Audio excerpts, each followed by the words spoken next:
ನಮಸ್ಕಾರ, good afternoon. ಇದು news at 12. ನಿಮ್ಮ ಜೊತೆ ನಾನು ಹರೀಶ್ ನಾಗರಾಜು. ಧರ್ಮಗಳ ನಡುವೆ ಅಂತರವನ್ನು ಸೃಷ್ಟಿ ಮಾಡ್ತಾ ಈ ಹಿಜಾಬ್ನ ವಿವಾದದ ಕಿಚ್ಚು ಅಂತ ಅನ್ನಿಸ್ತಾ ಇದೆ. ಜಾತ್ರೆ ಉತ್ಸವಗಳಲ್ಲಿ ಮುಸ್ಲಿಂ ವ್ಯಾಪಾರಿಗಳಿಗೆ ನಿರ್ಬಂಧ, ಇದು ಸರಿನಾ ಅನ್ನೋ ಪ್ರಶ್ನೆ ಕಾಡ್ತಿದೆ. ಇನ್ನೆಷ್ಟು ದಿನ ಆಗಿದ್ರೆ ಈ ದಂಗಲ್ ಸಾಮರಸ್ಯ ಇತ್ತಲ್ಲ, ಈಗ ಎಲ್ಲಿ ಹೋಯ್ತು? ಇವತ್ತಿನ ಸ್ಪೆಷಲ್ ಇದು ವ್ಯಾಪಾರ ಧರ್ಮದಂಗಲ್.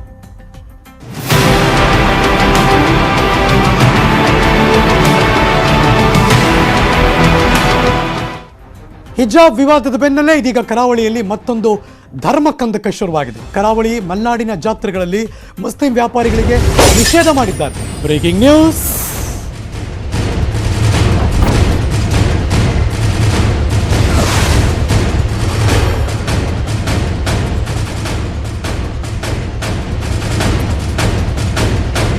ಹಿಜಾಬ್ನ ಕಾವು ಆರೋದಕ್ಕೆ ಮುಂಚೆನೆ ಮತ್ತೊಂದು ಧರ್ಮ ಯುದ್ಧ ಶುರುವಾಯಿತು. ಬಪ್ಪನಾಡು ಜಾತ್ರೋತ್ಸವದಲ್ಲಿ ಮುಸ್ಲಿಮರಿಗೆ ನಿರ್ಬಂಧ ಹೇರಿದ್ದಾರೆ. ಬಪ್ಪನಾಡು ಶ್ರೀ ದುರ್ಗಾ ಪರಮೇಶ್ವರಿ ದೇವಸ್ಥಾನ ಬಪ್ಪನಾಡು ಜಾತ್ರೆ ನಡೀತಾ ಇದೆ. ಪ್ರತಿ ವರ್ಷ ನಡೆಯುತ್ತೆ. 9 ದಿನಗಳ ಧೂರಿ ಜಾತ್ರೆ ಇರುತ್ತೆ. ಇದೀಗ ರಿಜ್ವಾನ್ ಅರ್ಷದ್ ಶಾಸಕರು ಮಾತಾಡ್ತಿದ್ದಾರೆ. ಇದು ದಶಕಗಳಿಂದ ಬಂದಿರತಕ್ಕಂಥದ್ದು. ನಮ್ಮ ರಾಜಕೀಯ ಲಾಭಕ್ಕೋಸ್ಕರ ಹಿಂದೂ ಮುಸಲ್ಮಾನರನ್ನ ನಾವು ಹೊಡೆದಾಡಿಸಿ ಅವ್ರನ್ನ ಬೇರೆ ಬೇರೆ ಮಾಡಿ ಸಮಾಜದಲ್ಲಿ ಒಡಕನ್ನು ಉಂಟು ಮಾಡಿ ನಮ್ಮ ರಾಜಕೀಯ ಲಾಭಕ್ಕೋಸ್ಕರ ನಾವು ಮಾಡುವುದು ಇದು ಪಾಪ. ಯಾರೂ ಕೂಡ ಕ್ಷಮಿಸೋದಿಲ್ಲ. ನಾವು ಯಾವ್ಯಾವ ದೇವರಿಗೆ ನಾವು ನಂಬಿದ್ದೀವಿ ಆ ದೇವರು ಕೂಡ ನಮಗೆ ಕ್ಷಮಿಸೋದಿಲ್ಲ. ಸಮಾಜ ಒಡೆಯುವ ಕೆಲಸ ಮಾಡಕೂಡ್ದು ಅಂತ ಕೈ ಮುಗ್ದು ಕೇಳ್ಕೊತಾ ಇದ್ದೇನೆ.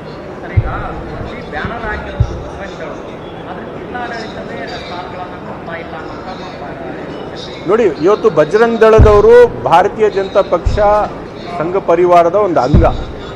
ಅವರದೇ ಆಡಳಿತ ಇದೆ. ಜಿಲ್ಲಾ ಅಧಿಕಾರಿಗಳು ಆಡಳಿತ ಪಕ್ಷದ ಜೊತೆಗೆ ಇರುವ ಒಂದು ಸಂಘಟನೆಯನ್ನು ಮೀರಿ ಏನು ಮಾಡೋಕ್ಕೆ ಸಾಧ್ಯ? ಆ ಥರ ಇದ್ದರೆ ಸ್ಪಷ್ಟವಾಗಿ ಅಲ್ಲಿನ ಉಸ್ತುವಾರಿ ಮಂತ್ರಿಗಳು ಇಲ್ಲಿಂದ ಡೈರೆಕ್ಷನ್ ಹೋಗಬೇಕು, ಅಲ್ಲಿ ಕೂತ್ಕೊಂಡು ಮಾತನಾಡಬೇಕು. ಇದು ಆಗ್ತಾ ಇರ್ತಕ್ಕಂಥದ್ದು ಸಮಾಜಕ್ಕೆ ಆಘಾತ, ದೇಶಕ್ಕೂ ಇದು ಒಂದು ರೀತಿಯ ಧಕ್ಕೆ ತರ್ತಕ್ಕಂಥದ್ದು. ದೇಶಕ್ಕೂ ಕೂಡ ಇದು ಒಳ್ಳೆಯದಾಗೋದಿಲ್ಲ, ಸಮಾಜಕ್ಕೂ ಒಳ್ಳೆಯದಾಗೋದಿಲ್ಲ ಅಂತ ಒಂದು ನಿರ್ದಿಷ್ಟವಾದಂಥ ಒಂದು ಕ್ರಮವನ್ನು ತಗೋಬೇಕಲ್ಲ ಸರ್ಕಾರ. ಏನೂ ತಗೊಂಡಿಲ್ಲ. ಆದರೆ ಆಗಲಿ ಅಂತ ಬಿಟ್ಟಿದ್ದಾರೆ.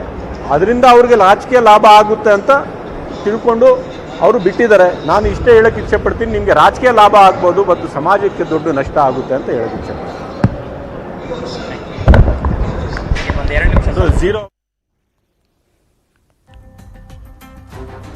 ಇದು ಶಾಸಕ ರಿಜ್ವಾನ್ ಅರ್ಷದ್ ಅವರು ರಾಜಕೀಯ ಲಾಭ ಪಡ್ಕೋತಿದ್ದಾರೆ. ಹಿಂದೂ ಮುಸ್ಲಿಮರನ್ನ ಬೇರೆ ಬೇರೆ ಮಾಡಿ ರಾಜಕೀಯದ ಲಾಭ ಮಾಡ್ತಿದ್ದಾರೆ. ಅವರ ಜನಪ್ರತಿನಿಧಿಗಳ ಟೇಕನ್ನು ಹಿಂಗಾಗ್ತಿದೆ ಅನ್ನೋದನ್ನಂತೂ ಹೇಳಿದ್ರು. ಆದರೆ ಅದು ಯಾರು ಮಾಡ್ತಿದ್ದಾರೆ, ಇದು ಯಾಕೆ ನಿಲ್ಲಿಸೋಕ್ಕಾಗಲ್ಲ? ಕಾಂಗ್ರೆಸ್ನ ಟೇಕ್ ಏನು, ಅಥವಾ ರಾಜಕೀಯ ಯಾಕೆ ಬರ್ತಾ ಇದೆ, ಇದೆಲ್ಲದ್ರ ಬಗ್ಗೆ ಮಾತಾಡಬೇಕಾಗಿತ್ತು ರಿಜ್ವಾನ್ ಅರ್ಷದ್ ಅವರು.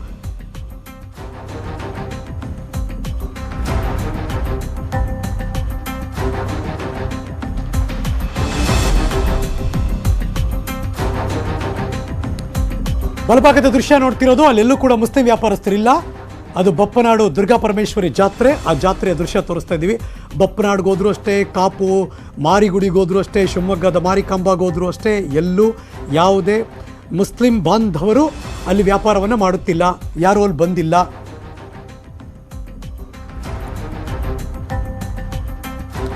ಒಂದಷ್ಟು ದೇವಸ್ಥಾನದ ಇತಿಹಾಸವನ್ನು ನಿಮ್ಮ ಮುಂದೆ ಇಡುವಂಥ ಪ್ರಯತ್ನವನ್ನು ನಾವು ತೋರ್ಸೋಕೆ ಶುರು ಮಾಡ್ತೀವಿ. ಲೆಟ್ಸಿ ಈ ಧರ್ಮಗಳ ನಡುವೆ ಇರುವಂಥ ಇವತ್ತಿನ ಈ ವ್ಯಾಪಾರದ ಧರ್ಮ ಯುದ್ಧದಲ್ಲಿ ರಾಕ್ಷಸ ದಾರಿಗಾಸುರ ದೇವತೆಗಳನ್ನು ಸೋಲಿಸೋದಕ್ಕೆ ಪಣತೊಟ್ಟ. ಇದು ಬಪ್ಪನಾಡು ದುರ್ಗಾ ಪರಮೇಶ್ವರಿ ದೇವಸ್ಥಾನದ ಐತಿಹ್ಯವನ್ನು ನಿಮ್ಮ ಮುಂದೆ ಇಡುವಂಥ ಪ್ರಯತ್ನ ಮಾಡ್ತಿದ್ದೀವಿ. ರಾಕ್ಷಸ ದಾರಿಗಾಸುರ ದೇವತೆಗಳನ್ನು ಸೋಲಿಸೋದಕ್ಕೆ ಪಣತೊಟ್ಟ. ವಿಷ್ಣುದೇವನಿಂದ ಆಯುಧಗಳನ್ನು ಕದ್ದು ಅಡಗಿಸಿಟ್ಟಿದ್ದ ದುರ್ಗಾ ಪರಮೇಶ್ವರಿ ಮೊರೆ ಹೋದ ಬ್ರಹ್ಮದೇವ. ಇತಿಹಾಸ ಐತಿಹ್ಯಗಳು ಏನೇನಿದೆ ಅನ್ನೋದನ್ನು ನಿಮ್ಮ ಮುಂದೆ ಇಡುವಂಥ ಪ್ರಯತ್ನ ಮಾಡ್ತಿದ್ದೀವಿ. ಇನ್ನು ರಾಕ್ಷಸನ ವಧೆ ಮಾಡಬೇಕು ಅಂತ ದುರ್ಗಾ ಪರಮೇಶ್ವರಿಗೆ ಮೊರೆ ಹೋದ ದೊರೆ ವೃದ್ಧೆ ರೂಪವನ್ನು ತಾಳಿ ರಾಕ್ಷಸನ ಬಳಿ ಹೋಗ್ತಾರೆ ದುರ್ಗಾ ಪರಮೇಶ್ವರಿ. ಸುಮಾರು 800 ವರ್ಷಗಳ ಹಿಂದಿನ ಆ ಎಲ್ಲ ಐತಿಹ್ಯವನ್ನು ನೆನಪು ಮಾಡುವಂಥ ಪ್ರಯತ್ನ. ಸ್ನಾನ ಮಾಡ್ತಿದ್ದಾಗ ರಾಕ್ಷಸ ತನ್ನ ಪತ್ನಿಗೆ ಊಟ ತರೋಕ್ಕೆ ಹೇಳ್ತಾನೆ. ಕಥೆಯ ಒಂದೊಂದು ಘಟ್ಟವನ್ನು ನಿಮ್ಮ ಮುಂದೆ ಇಡುವಂಥ ಪ್ರಯತ್ನ ಮಾಡ್ತಿದ್ದೀವಿ. ರಾಕ್ಷಸನ ಪತ್ನಿಗೆ ಊಟ ನೀಡಬೇಕು ಅಂತ ವಿಷ್ಣುವಿನ ಆಯುಧ ಪಡೆದ್ರು ದೇವಿ. ಆಯುಧ ಕಾಣಿಸ್ದೇ ಇದ್ದಾಗ ಸಪ್ತ ದುರ್ಗೆಯರ ವಿರುದ್ಧ ಸಮರ ಸಾರ್ತಾರೆ. ಸಮರವನ್ನು ರಾಕ್ಷಸ ಸಾರ್ತಾನೆ, ಎಲ್ಲಿ ನನ್ನ ಆಯುಧ ಅಂತ. 7 ದಿನಗಳ ಯುದ್ಧದಲ್ಲಿ ಸಪ್ತ ದುರ್ಗೆಯರಿಂದ ಆ ದಾರಿಗಾಸುರ ರಾಕ್ಷಸ ಇದ್ನಲ್ಲ, ಅವನು ಸೋತ. ಯುದ್ಧದಲ್ಲಿ ಆ ಎಲ್ಲರಿಂದ ಸೋತ ಮೇಲೆ ಭೂಲೋಕಕ್ಕೆ ಹೋಗಿ ಪೂಜೆ ಮಾಡೋಕ್ಕೆ ಹೇಳಿದ್ರು ದೇವಿಯರು. ಸೋತ ಮೇಲೆ ಭೂಲೋಕದಲ್ಲಿ ದುರ್ಗಾ ಪರಮೇಶ್ವರಿ ಆರಾಧನೆಯನ್ನು ಮಾಡೋಕ್ಕೆ ಶುರು ಮಾಡ್ತಾನೆ ಆ ರಾಕ್ಷಸ. ನಂತರ ಭಾಗದಲ್ಲಿ ಸ್ನಾನ ಮಾಡೋಕ್ಕೆ ಹೋದಾಗ ಪತ್ನಿಗೆ ಆಯುಧ ತರಕ್ಕೆ ಹೇಳ್ದ, ಆಯುಧ ಕಾಣಿಸ್ತಿಲ್ಲ.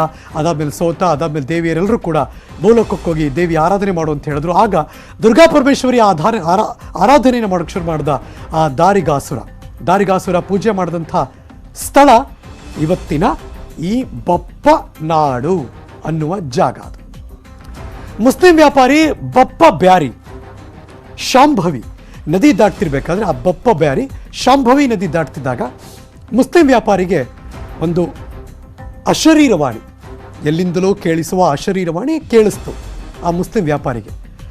ದುರ್ಗಾ ಪರಮೇಶ್ವರಿ ದೇವಸ್ಥಾನ ನೀನಲ್ಲಿ ನಿರ್ಮಾಣ ಮಾಡು ಅನ್ನುವ ಅಶರೀರವಾಣಿ ಅಲ್ಲಿ ಕೇಳಿಸ್ತು. ಅವನಿಗೊಂದು ಆಜ್ಞೆ ಬಂತು ಅಶರೀರವಾಣಿಯಿಂದ. ಅವನೊಬ್ಬ ವ್ಯಾಪಾರಸ್ಥ, ಸೊ ಹಾಗಾಗಿ ಅವನಿಗೊಂದು ಆಜ್ಞೆ ಬಂತು. ರಾಜ ಸಾವಂತನ ಸಹಾಯದಿಂದ ದೇವಸ್ಥಾನವನ್ನು ನಿರ್ಮಿಸ್ತಾ ಆ ಬಪ್ಪ ಬ್ಯಾರಿ ರಾಜ ಸಾವಂತನ ಸಹಾಯದಿಂದ. ಅದೇ ಕಾರಣಕ್ಕೆ ಕ್ಷೇತ್ರಕ್ಕೆ ಇದುವರೆಗೂ ಜನ ಕರೆಯೋದು ಬಪ್ಪನಾಡು ಅನ್ನುವ ಹೆಸರು ಬಂತು. ಹಾಗಾಗಿನೇ 800 ವರ್ಷಗಳ ಇತಿಹಾಸ ಇರುವಂಥ ಆ ಬಪ್ಪನಾಡು ಕ್ಷೇತ್ರ ಇವತ್ತಿಗೂ ದೇವಸ್ಥಾನದ ಪೂಜೆಯಲ್ಲಿ ಮುಸ್ಲಿಮರು ಪ್ರತಿ ವರ್ಷ ಬರ್ತಾರೆ ಅನ್ನೋದು ಗಮನಾರ್ಹ ವಿಚಾರ. ಈ ವರ್ಷ ಬಿಟ್ಟು ಅನ್ನೋದು ಇನ್ನೊಂದು ಗಮನಾರ್ಹ ವಿಚಾರ. ಮುಸ್ಲಿಮರು ಇವತ್ತಿಗೂ ಕೂಡ ಪ್ರಸಾದ ಸ್ವೀಕರಿಸ್ತಾರೆ ಮತ್ತು ಅಲ್ಲಿ ಪೂಜೆ ಎಲ್ಲ ಆದಮೇಲೆ ಬ್ಯಾರಿ ಅವರ ಕುಟುಂಬಕ್ಕೆ ಪ್ರಸಾದವನ್ನು ಕಳಿಸ್ಕೊಡ್ತಾರೆ. ಬಪ್ಪ ಬ್ಯಾರಿ ಕುಟುಂಬಕ್ಕೆ ಇವತ್ತಿಗೂ ಕೂಡ ಎಕ್ಸಾಕ್ಟ್ಲಿ ಪ್ರಸಾದವನ್ನು ಕಳಿಸ್ಕೊಡ್ತಾರೆ. ಇದನ್ನು ಪ್ರತಿ ವರ್ಷವೂ ನೆರವೇರುತ್ತೆ, ಚಾಚು ತಪ್ಪದೆ. ಬಸಪ್ಪ ನಾಯಕನು ಕರಾವಳಿ ಆಳ್ತಿದ್ಬೇಕಾದ್ರೆ ಕಾಪು ಕೋಟೆಯನ್ನು ಕಟ್ಟಿಸ್ತಾ. ಇದು ಕಾಪು ಮಾರಿಕಾಂಬ ಅಲ್ಲಿ ನಡೀತಿರುವಂಥ ಜಾತ್ರೆ ಬಗ್ಗೆ ಐತಿಹ್ಯ ಹೇಳ್ತಾ ಇದ್ದೀವಿ. ಬಪ್ಪ ನಾಯಕನಿಗೆ ರಾತ್ರಿ ಕೆರೆಯಲ್ಲಿ ಸ್ನಾನ ಮಾಡುವಂಥ ಒಂದು ಶಬ್ದ ಕೇಳಿಸ್ತು. ಕಾಪು ಕೋಟೆ ಕಟ್ಟಿಸಂಥ ಬಪ್ಪ ನಾಯಕ ರಾತ್ರಿ ಕೆರೆಯಲ್ಲಿ ಸ್ನಾನ ಮಾಡ್ತಿದ್ದು. ಕೆರೆಯ ಕಡೆಯಿಂದ ಮಲ್ಲಿಗೆಯ ಪರಿಮಳ ಬರ್ತಾ ಇತ್ತು. ವಿ ಕ್ಯಾನ್ ಇಮ್ಯಾಜಿನ್ ಅದು ಹೇಗೆ ನಡೆಯುತ್ತೆ, ಹೇಗೆ ಆಗ್ತಾ ಇದೆ ಅಂತ ಕತೆ ಹೋಗ್ತಾ ಇದೆ ಅಷ್ಟೇ. ಕೆರೆ ಕಡೆಯಿಂದ ಮಲ್ಲಿಗೆಯ ಪರಿಮಳ ಬರ್ತಾ ಇತ್ತು. ಮುಸ್ಲಿಂ ಸೈನಿಕ ಕೆರೆಯ ಹತ್ತಿರ ಹೋಗಿ ಯಾರದು ಅಂತ ಕೇಳ್ದ. ಒಂಥರ ನಾಟಕ ಥರ ನಾವು ಕಲ್ಪನೆ ಮಾಡ್ಕೋಬೋದು ಹೇಗಿತ್ತು ಆ ಸಂದರ್ಭಗಳು ಅಂತ. ಮುಸ್ಲಿಂ ಸೈನಿಕ ಹೋಗಿ ಯಾರದು ಅಂತ ಕೇಳ್ದ ಸ್ನಾನ ಮಾಡ್ತಿರ್ಬೇಕಾದ್ರೆ. ನಾನು ಮಾರಿ, ನನಗೆ ಇರೋದಕ್ಕೆ ನೆಲೆ ಬೇಕು ಅಂತ ಮಗದೊಂದು ಕಡೆಯಿಂದ ವಾಣಿ ಕೇಳಿಸ್ತು ಆ ಸೈನಿಕನಿಗೆ. ಚೆನ್ನಾಗಿದೆ, ಇದೊಂಥರ ನಮಗೂ ಕಲ್ಪನೆ ಮಾಡ್ಕೋಬೋದು. ಇದು ಕೋಟೆ ಕಣಮ್ಮ, ಸೈನಿಕರಷ್ಟೇ ಇರ್ತಾರೆ, ನೆಲೆ ಹೇಗೆ ಕೊಡ್ಲಿ ನಾನು. ಅಫ್ಕೋರ್ಸ್ ಅವನ ಅಸಹಾಯಕತೆಯೂ ಹೇಳ್ತಾ ಅಲ್ಲಿಯ ನಿಜ ಸ್ಥಿತಿಯನ್ನು ಆ ಸೈನಿಕ ಹೇಳ್ದ. ನಾನೊಬ್ಬ ಮುಸ್ಲಿಂ ಅಂತ ಹೇಳಿದ್ದಂಥ ಮುಸ್ಲಿಂ ಸೈನಿಕ, ಆಫ್ಕೋರ್ಸ್ ಮುಸ್ಲಿಂ ಸೈನಿಕ ಹೇಳ್ದ ನಾನೊಬ್ಬ ಮುಸ್ಲಿಂ ಅಂತ ಹೇಳ್ದ. ಈ ಊರಿನ 4 ಜಾತಿ ಸೇರಿಸಿ ಗುಡಿ ಕಟ್ಟು ಅಂತ ಆಕೆ ಹೇಳಿದ್ಲು, ಅಂದರೆ ಮಾರಿ ಹೇಳಿಕೆ ಕೊಟ್ಟು. ಈ ಊರಿನ 4 ಜಾತಿ ಸೇರಿಸಿ ಗುಡಿ ಕಟ್ಟು. ಸೌಹಾರ್ದಯುತ ಭಾವ ಅಂದೇ ಶುರುವಾಯಿತು. 1740ರಲ್ಲಿ 4 ಜಾತಿ ಸೇರಿಸಿ ಕಾಪು ಮಾರಿಗುಡಿ ನಿರ್ಮಿಸಿದಂಥ ಆ ಮುಸ್ಲಿಂ ಸೈನಿಕ 17ನೇ ಶತಮಾನ. ನಾವಿರೋದು 21-22 ಶತಮಾನ ಬಂದ್ಬಿಟ್ಟಿದ್ದೀವಿ. ಇಲ್ಲಿದೆ ಕತೆ 21ನೇ ಶತಮಾನದಲ್ಲಿ. ಟಿಪ್ಪು ಸೈನಿಕರು ಮಾರಿಯಮ್ಮನಿಗೆ ಪೂಜೆ ಮಾಡ್ತಿದ್ರು ಅನ್ನೋದು ಐತಿಹ್ಯ ಹೇಳುತ್ತೆ.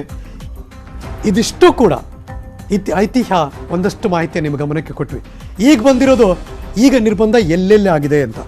ಮಾರಿಗುಡಿ ಸುಗ್ಗಿ ಜಾತ್ರೆ ಅದು ಉಡುಪಿಯ ಕಾಪು ಭಾಗದಲ್ಲಿ, ಮಹಾಲಿಂಗೇಶ್ವರ ಜಾತ್ರೆ ಅದು ಪುತ್ತೂರು ಭಾಗದಲ್ಲಿ, ಮಂಗಳಾದೇವಿ ಜಾತ್ರೆ ಭಾಳ ಫೇಮಸ್ ನಮ್ಮೆಲ್ಲರಿಗೂ ಗೊತ್ತು, ಅದು ಮಂಗಳೂರು ಭಾಗದಲ್ಲಿ. ಇದಂತೂ ಬೆಳಗ್ಗೆಯಿಂದ ಮಾತಾಡ್ತಾನೆ ಇದ್ದೀವಿ. ಮಂಗಳೂರಿನ ಮುಲ್ಕಿ ಹತ್ರ ಇದೆ, ಅದು ಶ್ರೀ ದುರ್ಗಾ ಪರಮೇಶ್ವರಿ ದೇವಸ್ಥಾನ, ಬಪ್ಪನಾಡು ದೇವಸ್ಥಾನ. ಈ 4 ಮಾರಿಕಾಂಬ, ಮಾರಿಗುಡಿ, ಮಹಾಲಿಂಗೇಶ್ವರ ಮತ್ತು ಬಪ್ಪನಾಡು, ಶಿವಮೊಗ್ಗ, ಶಿರಸಿ, ಪುತ್ತೂರು ಮತ್ತು ಮಂಗಳೂರು, ಮುಲ್ಕಿ, ಇಷ್ಟೂ ಕಡೆ ನಿರ್ಬಂಧಗಳಾಗಿದೆ. ಇಲ್ಲೆಲ್ಲೂ ಕೂಡ ಮುಸ್ಲಿಮರು ಈ ಉತ್ಸವಗಳು ನಡೆಯುವ ಸಂದರ್ಭದಲ್ಲಿ, ಅದು ಬಪ್ಪನಾಡಿನಲ್ಲಿ 9 ದಿನಗಳ ಉತ್ಸವವು ಮಾರ್ಚ್ 17ನೇ ತಾರೀಕಿನ ಶುರುವಾಗಿದೆ. ಇನ್ನು ಮಾರಿಗುಡಿಯಲ್ಲಿ 2 ದಿವಸದ ಉತ್ಸವ, ಮಾರಿಕಾಂಬದ 2 ದಿವಸದ ಉತ್ಸವ, ಇಲ್ಲೆಲ್ಲ ಕೂಡ ನಿರ್ಬಂಧ. ಪ್ರತಿ ವರ್ಷ ಒಂದು 300, 400, 500 ಜನದ ತನಕನೂ ಕೂಡ ಆ ದೊಡ್ಡ ದೊಡ್ಡ ಜಾತ್ರೆಗಳಲ್ಲಿ ಮುಸ್ಲಿಂ ಬಾಂಧವರು ಅಲ್ಲಿ ವ್ಯಾಪಾರ ಮಾಡೋಕ್ಕೆ ಹೋಗ್ತಾ ಇದ್ರು. ಹತ್ತತ್ರ ದೊಡ್ಡ ಸಂಖ್ಯೆಯ ಅವರ ಜನಸಂಖ್ಯೆ ಇತ್ತು, ಇಲ್ಲ ಅಂತಲ್ಲ. ಕೋಟಿ ಗಟ್ಟಲೆ ಟ್ರಾನ್ಸಾಕ್ಷನ್ಸ್. ಇಷ್ಟು ವರ್ಷದ ಐತಿಹ್ಯ ಇರುವಂಥ ಆ ಜಾತ್ರೆಗಳಲ್ಲಿ ಇದೀಗ ಮುಸ್ಲಿಂ ಬಾಂಧವರು ಈ ವರ್ಷ ಅವರಿಗೆ ನಿರ್ಬಂಧ. ಹಿಂದೂ ಜಾಗರಣ ವೇದಿಕೆಯವರು ಹಿಂದೂ ಪರ ಸಂಘಟನೆಗಳ ಸಾಥಿಂದ ಅಲ್ಲೊಂದು ನಾಮಫಲಕ ಹಾಕಿದ್ರು. ಅಲ್ಲಿಂದ ಶುರುವಾಯಿತು ಇವತ್ತಿನ ತನಕ ಈ ಪರ ವಿರೋಧದ ಚರ್ಚೆ. ಸದನದಲ್ಲೂ ಅಫ್ಕೋರ್ಸ್ ಇವತ್ತು ಪ್ರತಿಧ್ವನಿಸುತ್ತೆ. ಇದಕ್ಕೆ ರಾಜಕೀಯ ನಾಯಕರು ತಮ್ಮ ತಮ್ಮ ಅಭಿಪ್ರಾಯನ ವ್ಯಕ್ತಪಡಿಸೋಕೆ ಶುರು ಮಾಡಿದ್ರು. ಹಿಂದೂ ಮತ್ತು ಮುಸ್ಲಿಂ ಬಾಂಧವರಲ್ಲಿ ಪರ ವಿರೋಧದ ಚರ್ಚೆ ಶುರುವಾಯಿತು. ಇದೆಲ್ಲವೂ ಇವತ್ತಿನ ಈ ನಾನ್ ಸ್ಟಾಪ್ ಡೆವಲಪ್ಮೆಂಟ್ಸ್ಗೆ ಕಾರಣ ಆಗಿದೆ. ನ್ಯೂಸ್ 18 ಕನ್ನಡದಲ್ಲಿ ಆ ಎಲ್ಲ ಸಂಪೂರ್ಣ ಮಾಹಿತಿಯನ್ನು ನಿಮ್ಮ ಮುಂದೆ ಇಡುವಂಥ ಪ್ರಯತ್ನವನ್ನು ನಾವು ಮಾಡಿದ್ವಿ. ಭಾರತದ ವಿವಿಧತೆಯಲ್ಲಿ ಏಕತೆ, ಈ ಪದವನ್ನು ನಾವು ಚಿಕ್ಕ ವಯಸ್ಸಲ್ಲಿದ್ವಲ್ಲ, ಅವಾಗಿಂದ ಪುಸ್ತಕದಲ್ಲಿ ಓದ್ತಾ ಇದ್ದೀವಿ. ವಿವಿಧತೆಯಲ್ಲಿ ಏಕತೆ, ಇದು ನಮ್ಮ ದೇಶ ಅಂತ. ಎಲ್ಲ ಧರ್ಮೀಯರು ಸಹಬಾಳ್ವೆಯಿಂದ ಇಲ್ಲಿ ಬದುಕ್ತಾ ಇದ್ದಾರೆ. ಕೆಲವರು ಕಂದಕವನ್ನು ಸೃಷ್ಟಿ ಮಾಡ್ತಿದ್ದಾರೆ. ಈ ಪದ ತೆಗೆದವರು, ಲೈನ್ ಹೇಳಿದವರು ಮಾಜಿ ಸಚಿವರು, ಪ್ರಸ್ತುತ ಕಾಂಗ್ರೆಸ್ನ ಶಾಸಕರು ಆಗಿರುವ UT ಖಾದರ್ ಅವರು. Breaking news.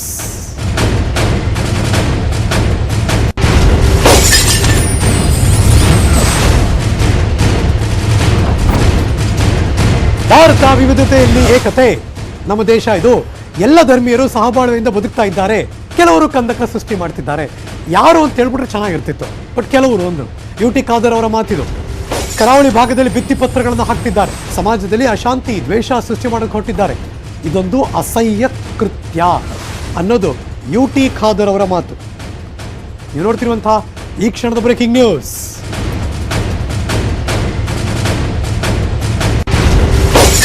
ಜಿಲ್ಲೆಯ ಕೆಲವೊಂದು ಕಡೆಗಳಲ್ಲಿ ಕೆಲವೊಂದು ಸ್ಥಾಪಿತ ಹಿತಾಸಕ್ತಿಗಳು, ಕ್ರೂರ ಮನಸ್ಸಿನವರು ಅಸಹ್ಯದ ರೀತಿಯಲ್ಲಿ ಕೆಲವೊಂದು ಭಿತ್ತಿಪತ್ರಗಳನ್ನು ಯಾರ ಒಪ್ಪಿಗೆ ಕೂಡ ಇಲ್ಲದೆ ಪ್ರದರ್ಶಿಸುವ ಮೂಲಕ ಸಮಾಜದಲ್ಲಿ ವೈಮನಸ್ಸು, ದ್ವೇಷ, ಅಶಾಂತಿ ಹುಟ್ಟಿಸುವನ್ನು ಭಿತ್ತಿಪತ್ರ ಹಾಕುವಂಥ ಸಂದರ್ಭದಲ್ಲಿ ಯಾರು ಕೂಡ ಅವರ ಹೆಸರನ್ನು ಇದರಲ್ಲಿ ಹಾಕ್ತಾ ಇಲ್ಲ.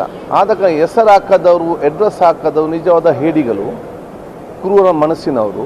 ಇದೊಂದು ಅಸಹ್ಯ ಕೃತ್ಯ. ಇದನ್ನು ನಮ್ಮ ಹಿಂದೂ ಸಹೋದರರು ಕೂಡ ಒಪ್ಪುವುದಿಲ್ಲ. ಈಗ ನಾನು ಕರಾವಳಿ ಪ್ರದೇಶದ ಎಲ್ಲ ನಮ್ಮ ಹಿಂದೂ ಸಹೋದರಿಗೆ, ಇನ್ನಿತರ ಧರ್ಮ ಸಹೋದರಿಗೆ ನಾನು ಅಭಿನಂದಿಸ್ತೇನೆ. ಮುಲ್ಕಿ ಮತ್ತು ಇನ್ನಿತರ ಕಡೆ ಯಾವ ಬ್ಯಾನರ್ ಹಾಕಿದ್ದಾರೆ, ಆ ಒಂದು ಸಂದರ್ಭದಲ್ಲಿ ಸರ್ಕಾರ ಮತ್ತು ಪೊಲೀಸ್ ಕ್ರಮ ತೆಗೊಳ್ಳುವ ಬದಲು ಪೊಲೀಸರು ಮತ್ತು ಸರ್ಕಾರ ಮೌನವಾಗಿ ಅದನ್ನು ಆನಂದಿಸುವಾಗ ಹಿಂದೂ ಸಹೋದರರೇ, ಆ ಧಾರ್ಮಿಕ ಕ್ಷೇತ್ರದ ಆಡಳಿತ ಮಂಡಳಿಯವರೇ ಮುಂದೆ ನಿಂತು ಆ ಭಿತ್ತಿಪತ್ರವನ್ನು ತೆಗೆಸಿದ್ದು, ಇದು ನಮ್ಮ ಇತಿಹಾಸ ಮತ್ತು ಸೌಹಾರ್ದಯುತ ಪರಂಪರೆ. ನ್ಯೂಸ್ ಮುಂದುವರಿತ ಒಂದು ಚಿಕ್ಕ ಬ್ರೇಕ್ ಆದ್ಮೇಲೆ ಎಲ್ಲೂ ಹೋಗ್ಬೇಕಾಯ್ತಾ ಇದೆ.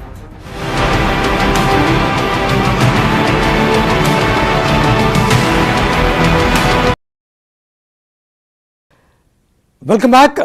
ಧರ್ಮಗಳ ನಡುವೆ ವ್ಯಾಪಾರದ ಧರ್ಮ ಯುದ್ಧ ಶುರುವಾಗಿದೆ. ಇದು ಕರಾವಳಿ ಭಾಗದಲ್ಲಿ ಮತ್ತು ಮಲೆನಾಡು ಭಾಗದಲ್ಲಿ ನಡೀತಿರುವ, ಈ ಕ್ಷಣಕ್ಕೆ ನಡೀತಿರುವಂತಹ 4 ಕಡೆಯ ಜಾತ್ರೆ ಉತ್ಸವಗಳಲ್ಲಿ ಮುಸ್ಲಿಂ ವ್ಯಾಪಾರಿಗಳಿಗೆ ನಿರ್ಬಂಧಿಸಲಾಗಿದೆ, ನಿಷೇಧ ಮಾಡಿದ್ದೀವಿ ಅಂತ ಯಾರನ್ನೂ ಕೂಡ ಆ ವ್ಯಾಪಾರಕ್ಕೆ ಅಲೋ ಮಾಡಿಲ್ಲ. ಹಾಗಾಗಿ ಒಂದು ದೊಡ್ಡ ಮಟ್ಟದಲ್ಲಿ ಪರ ವಿರೋಧದ ಚರ್ಚೆ ರಾಜ್ಯದಲ್ಲಿ ನಡೀತಾ ಇದೆ. ಜನಪ್ರತಿನಿಧಿಗಳಾದಿಯಾಗಿ ಜನಸಾಮಾನ್ಯರ ತನಕ. ಎಸ್ಪೆಷಲಿ ಬಪ್ಪನಾಡು ಉತ್ಸವ ನಡೀತಾ ಇದೆ. ದುರ್ಗಾ ಪರಮೇಶ್ವರಿ ದೇವಸ್ಥಾನದ ಅಂಗಳದಲ್ಲಿ ಪ್ರತಿ ವರ್ಷ ನಡೆಯುವ ಹಾಗೆ. ಇನ್ನು ಕಾಪು ಭಾಗದಲ್ಲಿ ಉತ್ಸವ ನಡೀತಾ ಇದೆ, ಮಾರಿಗುಡಿ ಉತ್ಸವ. ಶಿವಮೊಗ್ಗದಲ್ಲಿ ಮಾರಿಕಾಂಬ ಉತ್ಸವ ನಡೀತಾ ಇದೆ. ಈ ಎಲ್ಲ ಕಡೆ ಉತ್ಸವಗಳಲ್ಲಿ ಮುಸ್ಲಿಂ ಬಾಂಧವರಿಗೆ, ವ್ಯಾಪಾರಸ್ಥರಿಗೆ ನಿಷೇಧವನ್ನು ಹೇರಿದ್ದಾರೆ. ನನ್ನ ಜೊತೆ ಈ ಕ್ಷಣ ಇಬ್ಬರು ಗೆಸ್ಟ್ ಜಾಯ್ನ್ ಆಗ್ತಿದ್ದಾರೆ. ಮುಸ್ಲಿಂ ಚಿಂತಕರಾಗಿ ನನ್ನ ಜೊತೆ ಇದ್ದಾರೆ ಶ್ರೀ ಅಬ್ದುಲ್ ರಜಾಕ್ ಭಾಯ್, ನಮಸ್ಕಾರ, ಕಾರ್ಯಕ್ರಮಕ್ಕೆ ಸ್ವಾಗತ. ನಮಸ್ಕಾರ.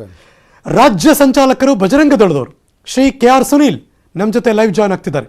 ಸುನೀಲ್ ನಮಸ್ಕಾರ, ಕಾರ್ಯಕ್ರಮಕ್ಕೆ ಸ್ವಾಗತ. ನಾನು ಸುನೀಲ್ ಅವರಿಂದನೇ ಶುರು ಮಾಡ್ತೀನಿ. ಈ ನಿಷೇಧ ಯಾತಕ್ಕೆ, ಉದ್ದೇಶ ಏನು, ಇದ್ರ ಬಗ್ಗೆ ನಿಮ್ಮ ಅನಿಸಿಕೆ ಏನು? ಒಂದು ಇಡೀ ಹಿಂದೂ ಸಮಾಜದ ನಿರ್ಣಯ. ಅಂದ್ರೆ ಎಲ್ಲಾ ಧಾರ್ಮಿಕ ಕೇಂದ್ರಗಳಲ್ಲಿ ಈಗಾಗಲೇ ಧಾರ್ಮಿಕ ದತ್ತಿ ಇಲಾಖೆಯಲ್ಲಿ ಉಲ್ಲೇಖ ಕೂಡ ಇದೆ. ಇಷ್ಟು ಆಸುಪಾಸಿನಲ್ಲಿ ಬೇರೆ ಅನ್ಯಮತೆಯರು ಇರಬಾರ್ದು, ವ್ಯಾಪಾರಗಳನ್ನ ನಡೆಸಬಾರ್ದು. ಅದಕ್ಕೆ ಒಂದಷ್ಟು ಜಾಗೃತ ಹಿಂದೂ ಸಮಾಜ ಆಡಳಿತ ಮಂಡಳಿಗಳು ಮನವಿಯನ್ನ ಮಾಡ್ತು, ಆಗ್ರಹವನ್ನ ಮಾಡ್ತು. ಈ ಅನ್ಯಮತೆಯರು ಇರಬಾರ್ದು, ಒಟ್ಟು ಹಿಂದೂ ಸಮಾಜದ ಧಾರ್ಮಿಕ ಕೇಂದ್ರಗಳಲ್ಲಿ ಹಿಂದೂ ಸಮಾಜ ಅಸ್ತವಹಿಸಬೇಕು, ನಿಗಾ ವಹಿಸಬೇಕು ಮತ್ತು ಅಲ್ಲಿ ವ್ಯಾಪಾರ ಕೂಡ ಅದೇ ಇರಬೇಕೆನ್ನುವಂತಹ ಆಗ್ರಹವನ್ನು ಮಾಡಿದಾಗ ಆಡಳಿತ ಮಂಡಳಿಗಳು ಒಪ್ಪಿದೆ. ಹಾಗಾಗಿ ಈ ರೀತಿಯಾಗಿ ಎಲ್ಲ ಕಡೆಗಳಲ್ಲಿ ನಿರ್ಬಂಧಗಳು ಅಥವಾ ಒಂಚೂರು ನಂಗೆ ಟೆಕ್ನಿಕಲಿ ಪ್ರಾಬ್ಲಮ್ ಆಗ್ತಾ ಇದೆ, ನಿಮ್ದು ಮಧ್ಯ ಹಿಕಪ್ಸ್ ಬರ್ತಾ ಇದೆ, ಒಂಚೂರು ಟೆಕ್ನಿಕಲಿ ಚೆಕ್ ಮಾಡಿ ನಿಮ್ಮ ಜೊತೆ ವಾಪಸ್ ಬರ್ತೀನಿ, ನಾನು ಮಾತಾಡ್ತೀನಿ. ಮೀನ್ ವೈಲ್ ಮೊದಲ ರಿಯಾಕ್ಷನ್ ತೊಗೊಂಡ್ಬಿಡ್ತೀನಿ. ನಮ್ಮ ಜೊತೆ ರಜಾಕ್ ಬಾಯ್ ಇದ್ದಾರೆ, ಅಬ್ದುಲ್ ರಜಾಕ್, ಮುಸ್ಲಿಂ ಚಿಂತಕರು.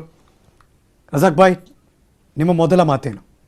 ಹರೀಶ್ ನೋಡಿ, ಒಂದು 3 ದಿನದ ಹಿಂದೆ ಒಂದು ಸೌಹಾರ್ದ ಸಂಗಮ ಅಂತ ಒಂದು ಕಾರ್ಯಕ್ರಮ ಇದ್ ಮಾಡಿದ್ರು ಕೋಡಿಯಲ್ಲಿ. ಅಲ್ಲಿಗೆ ನಾನು ಹೋಗಿದ್ದೆ. ದಾರಿಯಲ್ಲಿ ಹೋಗುವಾಗ ಮಂಗಳೂರಲ್ಲಿ ಇಳಿದು ಮಂಗಳೂರಿಂದ ಕಾರಲ್ಲಿ ಹೋಗ್ಬೇಕಾಗಿತ್ತು ನನಗೆ. ಈ ಕೋಡಿ ಬರಕ್ಕಿನ ಮುಂಚೆ ಈ ಜಾಗ ಬರುತ್ತೆ, ಇವಾಗ ಕಾಪು ದೇವಸ್ಥಾನ, ಯಾವ ದೇವಸ್ಥಾನ ಮಾರಿಗುಡಿ ಜಾತ್ರೆ ನಡೀತಾ ಇದೆಲ್ಲ, ಎಲ್ಲಿ ಅಂಗಡಿಗಳನ್ನ ಮಾಡಿರೋದು, ಆ ಟಿನ್ ಶೀಟ್ ಎಲ್ಲ ಹೊಡೆದಿರೋದು, ಅದನ್ನೆಲ್ಲ ನೋಡಿದೆ. ಅದು ನೋಡಕ್ಕಿನ ಮುಂದೆ 30 ಕಿಲೋಮೀಟರ್ ಮುಂಚೆ ಇನ್ನೊಂದು ದೇವಸ್ಥಾನ ಬರುತ್ತೆ. ಅದು ಏನಂದ್ರೆ ಬಪ್ಪನಾಡು ಅಂತ ಹೇಳ್ತಾರೆ ಆ ಜಾಗಕ್ಕೆ. ಆ ಬಪ್ಪನಾಡು ದುರ್ಗಾ ಪರಮೇಶ್ವರಿ ದೇವಸ್ಥಾನ ಅಂತಿದೆ ಅಲ್ಲ, ಆ ದೇವಸ್ಥಾನವನ್ನ ನಿರ್ಮಿಸಿರೋದು, ಸ್ಟಾರ್ಟ್ ಮಾಡಿರೋದು, ಕಟ್ಟಿಸ್ಕೊಟ್ಟಿರೋದು ಒಂದು ಮುಸ್ಲಿಂ ವ್ಯಾಪಾರಿ ಬಪ್ಪ ಬ್ಯಾರಿ ಅಂತ ಬಿಟ್ಟು ಅವ್ರ ಹೆಸರು. ಅಲ್ಲಿ ಮುಸಲ್ಮಾನ್ರೇ ಬಂದು ಪೂಜೆಯನ್ನ ಸ್ಟಾರ್ಟ್ ಮಾಡಿದ ನಂತರ ಇದಾಗುತ್ತೆ. ಅಲ್ಲಿ ಮುಸಲ್ಮಾನರು ಸಹ ಬಂದು ಪ್ರಸಾದವನ್ನ ತಗೊಂಡು ಹೋಗ್ತಾರೆ. ನೋಡಿ, ಇದು ನಮ್ಮ ಸಂಸ್ಕೃತಿ, ಇದು ನಮ್ಮ ಸಂಪ್ರದಾಯ. ಇದನ್ನ ಎತ್ತಿಡಿಬೇಕಾಗಿರೋದು ನಾವು. ಇವತ್ತು ಸರ್ಕಾರದ ನಿಲುವು ಏನಿದೆ ಇದರಲ್ಲಿ? ಎಲ್ಲಾ ದೇವಸ್ಥಾನ ಈ ತರ ನಡೀತಾ ಇದೆ ಅಂತ ಇವ್ರು ಹೇಳ್ತಾರೆ. ಸರ್ಕಾರ ಯಾಕಿದ್ರ ಮಧ್ಯ ಬಂದು ಇದು ಮಾಡಿ ಇದನ್ನ ಸರಿಪಡಿಸ್ತಾ ಇಲ್ಲ ಅಂತ ನನಗೆ ಸರ್ಕಾರಕ್ಕೆ ಒಂದು ಪ್ರಶ್ನೆ. ಒಂದು ಎರಡನೇದು ಏನಂತ ಹೇಳಿದ್ರೆ, ಇವರು ಈ ಬಜರಂಗ್ ದಳವರಾಗಿರ್ಲಿ, ಈ ಎಕ್ಸ್ಟ್ರೀಮಿಸ್ಟ್ ಆರ್ಗನೈಸೇಷನ್ ಇದಾರಲ್ಲ, VHP ಆಗಿರಲಿ, RSS ಆಗಿರಲಿ, ಅದರಿಂದ ಇನ್ಸ್ಪೈರ್ ಆಗಿರುವವರು ಜನರು, ಅವರು ಈ ಮಾತುಗಳನ್ನ ಹೇಳ್ತಿರೋದು. ನಾನು ಯಾಕೆ ಈ ಮಾತನ್ನ ಹೇಳ್ತಿದ್ದೀನಿ ಅಂತ ಹೇಳಿದ್ರೆ, ಸುಮ್ಮನೆ ಏನಾದರೂ ಒಂದು ಗೊಂದಲ ಕ್ರಿಯೇಟ್ ಮಾಡಬೇಕು, ಒಂದು ಗಲಭೆ ಕ್ರಿಯೇಟ್ ಮಾಡಬೇಕು ಮುಸಲ್ಮಾನರ ವಿರುದ್ಧ. ಇದ್ದಕ್ಕಿದ್ದಂತೆ ಹಿಜಾಬ್ ಆಗಿದ ತಕ್ಷಣ ಕಾಶ್ಮೀರಿ ಫೈಲ್ಸ್ ಆಗಿದ ತಕ್ಷಣ ಅದು ನಾವು ಭಗವದ್ಗೀತೆಯನ್ನು ಓಡಿಸ್ತೀವಿ. ಭಗವದ್ಗೀತೆ ಆದ ತಕ್ಷಣ ನಾವು ಮದ್ರಸಾಗಳನ್ನ ಇವಾಗ ಸರ್ಕಾರಿ ಇದ್ರಲ್ಲಿ ತಗೊಂಡ್ಬಿಟ್ಟು ನಾವು ಹೇಳ್ದಂಗೆ ನಡಿಬೇಕು. ಅದಾದ ನಂತರ ಇವಾಗ ಇದು ನೋಡಿ, ಇದೆಲ್ಲೋ ಒಂದು ನಾವು ದಾರಿ ತಪ್ತಾ ಇದ್ದೀವಿ. ಯಾಕೆ ಅಂತ ಹೇಳಿದ್ರೆ, ಇದು ಆರೋಗ್ಯಕ್ಕೆ, ನಮ್ಮ ರಾಜ್ಯದ ಆರೋಗ್ಯಕ್ಕೆ ಸರಿಯಲ್ಲ. ಇದು ರಾಷ್ಟ್ರ ಕವಿ ಕುವೆಂಪು ಅವ್ರು ಹೇಳಿರೋ ಮಾತೇನು? ಹಿಂದೂ, ಕ್ರೈಸ್ತ, ಮುಸಲ್ಮಾನ, ಪಾರಸಿಕರ, ಜೈನರ ಉದ್ಯಾನ. ಈ ಉದ್ಯಾನವನ್ನ ಸ್ಮಶಾನ ಮಾಡಕ್ ಕೊಟ್ಟಿದಾರ ಇವರು. ಎಂತ ಮಾತಿದು? ಅವ್ರು ಇಲ್ಲಿಗೆ ಬರಬಾರ್ದು. ಅದ್ ಯಾರೋ ಒಂದು ರೂಮರು ಇವಾಗ ಸ್ಪ್ರೆಡ್ ಆಗ್ತಾ ಇದೆ. ಏನಂತ ಹೇಳಿದ್ರೆ 8 ಏಪ್ರಿಲ್ಗೆ ಕರ್ಗಾ ಇದೆ, ಕರ್ಗಾಗೆ ನಾವು ಮುಸಲ್ಮಾನರು ಕೊಡಲ್ಲ ಅಂತ. ಯಾರು ಹೇಳ್ದವ್ರು? ಕರ್ಗಾಗೆ ನಾನು ಚಿಕ್ಕ ವಯಸ್ಸಿಂದ ನೋಡ್ಕೊಂಡ್ ಬರ್ತಾ ಇದ್ದೀನಿ. ಈ ಸಂಪ್ರದಾಯ ಶತಮಾನಗಳಿಂದ ನಡೀತಾ ಬರ್ತಾ ಇದೆ. ಇದು ಮುಂದಕ್ಕೂ ಹೀಗೆ ನಡೀತದೆ. ಇದ್ರಲ್ಲಿ ಯಾರು ಮಧ್ಯ ಮಾತಾಡೋ ಹಾಗೆ ಇಲ್ಲ. ಯಾವ ಮುಸಲ್ಮಾನ್ ಧರ್ಮಗುರುನು ಮಾತಾಡೋ ಹಾಗಿಲ್ಲ. ಕೇಳಿ ಚಿಕ್ಕ ವಯಸ್ಸಲ್ಲಿ ಕೊಳಾಯಿಯಲ್ಲಿ ನೀರು ಬರ್ತಿರ್ಲಿಲ್ಲ ನಮ್ಮ ಮನೆಗೆ, ಬಾವಿಯಿಂದ ತಗೊಂಬಂದಿಡ್ಬೇಕಾಗಿತ್ತು. ಯಾವಾಗ ಕರ್ಗ ಇರುತ್ತೋ ಆ ಸಂದರ್ಭದಲ್ಲಿ ನಮ್ಮ ತಾಯಿ ಸ್ಪೆಷಲ್ ಆಗಿ ಎಕ್ಸ್ಟ್ರಾ ನೀರನ್ನು ಇಟ್ಟಿರೋರು. ಯಾಕೆ? ಕರ್ಗ ಬರುತ್ತೆ, ಆ ರೋಡ್ ಅನ್ನ ಕ್ಲೀನ್ ಮಾಡ್ಬೇಕು ಅಂತ ರೋಡ್ ಅನ್ನ ಗುಡಿಸಿ ಅದನ್ನ ತೊಳೆದು ಹೂವ ಎಲ್ಲ ಹಾಕಿ ನಾವು ವೇಟ್ ಮಾಡೋರು. ಅದೇ ಸಂಪ್ರದಾಯ ಇವತ್ತು ಇರುತ್ತೆ. ಇನ್ನ 100 ವರ್ಷಕ್ಕಲ್ಲ, 1000 ವರ್ಷಕ್ಕೆಲ್ಲ ನಾವು ಬದುಕಿರೋವರೆಗೂ ಇದು ನಡೀತದೆ. ಒಂಚೂರು ವಾಪಸ್ ಬರ್ತೀನಿ, ಹೊಳ್ ತಗೋತೀನಿ. ನೀವಾಗಲೇ ಕುವೆಂಪು ಅವರ ಮಾತುಗಳ ಸಾಲುಗಳನ್ನು ಮೆನ್ಷನ್ ಮಾಡಿದ್ರಿ, ವಿಶ್ವಮಾನವ ಸಂದೇಶ ಅದು. ನಾನು ಬರ್ತೀನಿ ವಾಪಸ್ಸು. ನಮ್ಮ ಜೊತೆ ದೂರವಾಣಿ ಸಂಪರ್ಕದಲ್ಲಿ ಹಿಂದೂಪರ ಸಂಘಟನೆಯ ಹೇಮೇಶ್ ದೇಸಾಯಿ ದೂರವಾಣಿ ಸಂಪರ್ಕದಲ್ಲಿದ್ದಾರೆ. ಹೇಮೇಶ್ ಅವರೇ ನಮಸ್ಕಾರ. ಸರ್ ನಮಸ್ಕಾರ. ಏನಾಗ್ತಿದೆ ಕರಾವಳಿ ಮತ್ತು ಮಲೆನಾಡು ಭಾಗದಲ್ಲಿ? ಯಾಕೆ ಸರ್ ಇವತ್ತು ನಮ್ಮ ಸ್ನೇಹಿತರು ಅಲ್ಲಿ ಮಾತಾಡ್ತಾರೆ, ಸರ್ವ ಜನಾಂಗದ ಶಾಂತಿಯ ತೋಟ ಅಂತ ಹೇಳಿದ್ರು. ಇದ್ರ ಬಗ್ಗೆ ಖಂಡಿತವಾಗ್ಲೂ ನಮ್ಮೆಲ್ಲಾ ಅದು ಅಲ್ಲಲ್ಲ, ಸರ್ವ ಜನಾಂಗದ ಶಾಂತಿಯ ತೋಟ, ಅದು ನೋಡಕ್ ತುಂಬಾ ಚೆನ್ನಾಗಿದೆ, ರಸಿಕರ ಕಂಗಳ ಸೆಳೆಯುವ ನೋಟ. ಅಲ್ಲ ಇದೆಲ್ಲ ಹೇಳಕ್ಕೆ ಕೇಳಕ್ಕೆಲ್ಲ ತುಂಬಾ ಚೆನ್ನಾಗಿರುತ್ತಿದ್ದು. ಹಲವಾರು ವರ್ಷಗಳಿಂದ ಇವತ್ತು ಒಂದು ದೇವಸ್ಥಾನದಲ್ಲಿ ನಿರ್ಬಂಧನೆ ಹಾಕಿರೋದಕ್ಕೆ ಎಂಟೈರ್ ಸಮಾಜದ ಎಲ್ಲಾ ಜನರು ಇಂತ ದೊಡ್ಡ ಮನುಷ್ಯರೆಲ್ಲ ಬಂದು ಮಾತಾಡ್ತಾ ಇದಾರಲ್ಲ. ಸಾವಿರಾರು ವರ್ಷಗಳಿಂದ ಹಲಾಲ್ ಅನ್ನುವಂತ ಒಂದು ಷಡ್ಯಂತ್ರ ರೂಪಿಸ್ಕೊಂಡು ಹಿಂದೂಗಳ ಹತ್ರ ಇವರು ಹಿಂದೂ ಹೋಟೆಲ್ಗೆ ಬರ್ತಾ ಇದಾರ, ಹಿಂದೂ ಒಂದು ಮಾಂಸ ಒಂದು ಕೋಳಿ ಅಂಗಡಿಗೆ ಬರ್ತಾ ಇದಾರ, ಹಿಂದೂಗಳ ಹತ್ರ ಯಾವ ರೀತಿಯಲ್ಲಿ ಬರ್ತಾ ಇದಾರೆ ಇವರು? ಅದು ಒಂದು ವಿಚಾರ. ಇನ್ನೊಂದು ವಿಚಾರ, ಇತ್ತೀಚಿನ ದಿನಗಳಲ್ಲಿ ಅದೇ ಷಡ್ಯಂತ್ರನ ಒಂದು ದೋಸೆ ಹಿಟ್ಟಿಗೆ, ಲ್ಯಾಕ್ಮಿ ಅನ್ನೋ ಪ್ರಾಡಕ್ಟ್ಸ್ಗೆ ಇದ್ರ ಬಗ್ಗೆ ಎಲ್ಲ ನಿರ್ಬಂಧನೆ ಆಗ್ತಾರಲ್ಲ, ಇದ್ರ ಬಗ್ಗೆ ಯಾರು ಕೇಳ್ತಾ ಇಲ್ವಾ? ಇವತ್ತು ಒಂದು ವಿಚಾರ ಇದು, ಹೇಗೆ ಅವ್ರಿಗೆ ಅವರ ಧರ್ಮ ಮುಖ್ಯನೋ, ಹೇಗೆ ಅವ್ರಿಗೆ ಒಂದು ಅವರ ಮುಸಲ್ಮಾನರು ಹೇಗೆ ಒಂದು ಹಂದಿ ಮಾಂಸ ತಿನ್ನೋದಿಲ್ವೋ, ಹಂದಿ ವಿರುದ್ಧವಾಗಿ ಅವರು ಹೋರಾಟ ಮಾಡ್ತಾರೋ, ಇವತ್ತು ನಾವು ಹಿಂದೂಗಳು ಕೂಡ ಅದೇ. ನಮ್ಮ ದೇವಸ್ಥಾನ ಅನ್ನೋದು ಪವಿತ್ರವಾದ ಜಾಗ, ಅದು ಜಾತ್ರೆ ಅನ್ನೋದು ಪವಿತ್ರವಾದ ಜಾಗ. ದೇವಸ್ಥಾನದ ಗರ್ಭಗುಡಿಯಿಂದ ಆವರಣದಲ್ಲಿ ಆ ಯಾವ ಸರೌಂಡಿಂಗ್ ಅಲ್ಲಿ ಯಾರು ಗೋಭಕ್ಷಕರು ಬರಬಾರ್ದು. ಇದು ನಮ್ಮ ಧಾರ್ಮಿಕದ ಪವಿತ್ರತೆಯ ಆಧಾರ. ಗೋಹತ್ಯೆ ನಿಷೇಧ ಆಗಿದೆ ಅಲ್ರಿ ನಮ್ಮ ರಾಜ್ಯದಲ್ಲಿ. ಗೋಹತ್ಯೆ ಬಗ್ಗೆ ಗೋಹತ್ಯೆ ನಿಷೇಧ ಆಗಿದೆ ಇವಾಗ. ಗೋಹತ್ಯೆ ಭಕ್ಷ್ಯ ಮಾಡೋರು ಅವ್ರು ಬರೋರು ಬರ್ಲಿ ಬಿಡಿ. ಗೋಹತ್ಯೆ ಭಕ್ಷ್ಯ ಬಗ್ಗೆ ಮಾತಾಡ್ತಾ ಇರೋದು. ಭಕ್ಷ್ಯ ಏನದು? ನಮ್ಮ ಒಂದು ದೇವಸ್ಥಾನದಲ್ಲ, ಪೂರಿ ಪೇಜಾವರ್ ಶ್ರೀ ಹೇಳಿದ ನಂತರ ಅಲ್ಲಿನ ಮುಸಲ್ಮಾನರು ಸಹ ಅವರ ಮಾತಿಗೆ ಬೆಂಬಲವನ್ನ ಕೊಟ್ಟು ಇವಾಗ ಯಾರು ಅಲ್ಲಿ ಗೋಮಾಂಸವನ್ನ ತಿನ್ನೋರೇ ಇಲ್ಲ ಅಲ್ಲಿ. ಪೇಜಾವರ್ ಶ್ರೀ ಹೇಳಿದ್ರಲ್ಲ, ಅವ್ರ ಮಾತಿಗೆ ಅಲ್ಲಿ ಬೆಂಬಲ ನೋಡಿ. ಆ ಪ್ರದೇಶ ಹೆಂಗೆ ಅಂತ ಮುಸಲ್ಮಾನರು ಪೇಜಾವರ್ ಶ್ರೀಯನ್ನು ಒಪ್ಕೊಂಡು ನಂಬ್ಕೊಂಡು ಖರೀದಿ ಮಾಡುವಂತ ಪವಿತ್ರವಾದ ಪದಾರ್ಥಗಳು ಗೋಹತ್ಯೆ ಖರೀದಿ ಮಾಡಬಾರ್ದು. ಇದು ಅಶುದ್ಧಿ. ಇದ್ರ ಬಗ್ಗೆ ಹೋರಾಟ ನಡಿಬೇಕು. ಹಾಗಾಗಿದ್ರೆ ಮುರುಗೇಶ್ ನಿರಾಣಿ ಅವರು ಹೌದು, ಖಂಡಿತವಾಗ್ಲೂ ಇಲ್ಲ. 18 ಅಕ್ಟೋಬರ್ 2021ರಲ್ಲಿ ಕೇಳ್ರಿ, ಸಪೋರ್ಟ್ ಮಾಡೋದಲ್ಲ. ಹಿಮೇಶ್ ಒಂದ್ ನಿಮಿಷ ಹೇಳಿ. 18 ಅಕ್ಟೋಬರ್ 2021ಕ್ಕೆ ದುಬೈಗೆ ಹೋಗ್ತಾರೆ ಮುರುಗೇಶ್ ನಿರಾಣಿ ಅವರು, ನಮ್ಮ ಸಚಿವರು.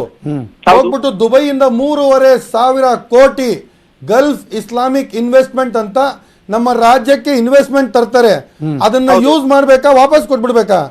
ಸರ್ ನೋಡಿ, ನಮ್ಮ ರಾಜ್ಯದ ಆರ್ಥಿಕ ಸ್ಥಿತಿ ಗೊತ್ತಾ ನಿಮಗೆ? ಅವರ ವೈಯಕ್ತಿಕ ನೋಡಿ ಹೇಳ್ತೀನಿ ಕೇಳಿ. BTS ಬಸ್ ಡ್ರೈವರ್ಗಳಿಗೆ ಸಂಬಳ ಕೊಡಕ್ ಕಾಸಿಲ್ಲ ನಮ್ಮ ಹತ್ರ. ನಿರ್ಬಂಧನ ಬಗ್ಗೆ BTS ಬಸ್ ಡ್ರೈವರ್ಗಳಿಗೆ ಸಂಬಳ ಕೊಡಕ್ ಕಾಸಿಲ್ಲ ನಮ್ಮ ಹತ್ರ. GST ಹಣ ಕೊಡ್ಲಿಲ್ಲ ಕೇಂದ್ರ ಸರ್ಕಾರ. ಕೇಂದ್ರ ಸರ್ಕಾರ GST ಹಣ ಕೊಡ್ಲಿಲ್ಲ. ಮಾಡ್ತಾ ಇದ್ದೀರಾ? ಸಾವಿರಾರು ನೀವು ಬದುಕ್ತಾ ಇದ್ರ, ಸಾವಿರಾರು ಮುಸಲ್ಮಾನ ಹಿಂದೂಗಳು ಬದುಕ್ತಾ ಇದ್ದಾರೆ. HAL ಎಂಪ್ಲಾಯೀಸ್ಗೆ ಸಂಬಳ ಕೊಡಕ್ಕೆ ಸಾಲ ತಗೊಂಡಿದ್ದೀವಿ ನಾವು 100 ಕೋಟಿ. ನಮ್ಮ ಆರ್ಥಿಕ ಸ್ಥಿತಿ ಹಂಗಿದೆ. ಈ ಸಂದರ್ಭದಲ್ಲಿ ಮುಸಲ್ಮಾನರು ಬರಬಾರ್ದು, ಹಿಂದೂಗಳು ಬರಬಾರ್ದು. ನೀವು ಪರ್ಚೇಸ್ ಮಾಡ್ತೀರಾ? ಗೋಧಿ ಹಿಟ್ಟಲ್ಲಿ ಏನಕ್ಕೆ ಬರ್ತೀರಾ ಹಲಾಲು? ಯಾರು ಹೇಳಿದ್ರು? ವಾಟ್ಸ್ಆಪ್ ಅಲ್ಲಿ ನಮ್ಮ ಹೇಳ್ತಾರೆ ಗೌಮೂತ್ರ ಹಾಕ್ಬಿಡ್ತಾರೆ ಇಡ್ಲಿಯಲ್ಲಿ, ಇಡ್ಲಿ ಹಸಿಟ ಗೌಮೂತ್ರ ಹಾಕ್ಬಿಡ್ತಾರೆ ಇಡ್ಲಿ ತಿನ್ಬೇಡಿ ಅಂತ. ನೀವು ಬೀಫ್ ಬ್ಯಾನ್ ಮಾಡಿದೀರಾ, ನಾವು ಬೀಫ್ ಇಲ್ದಿರ ಜೀವನ ಮಾಡಬಹುದು.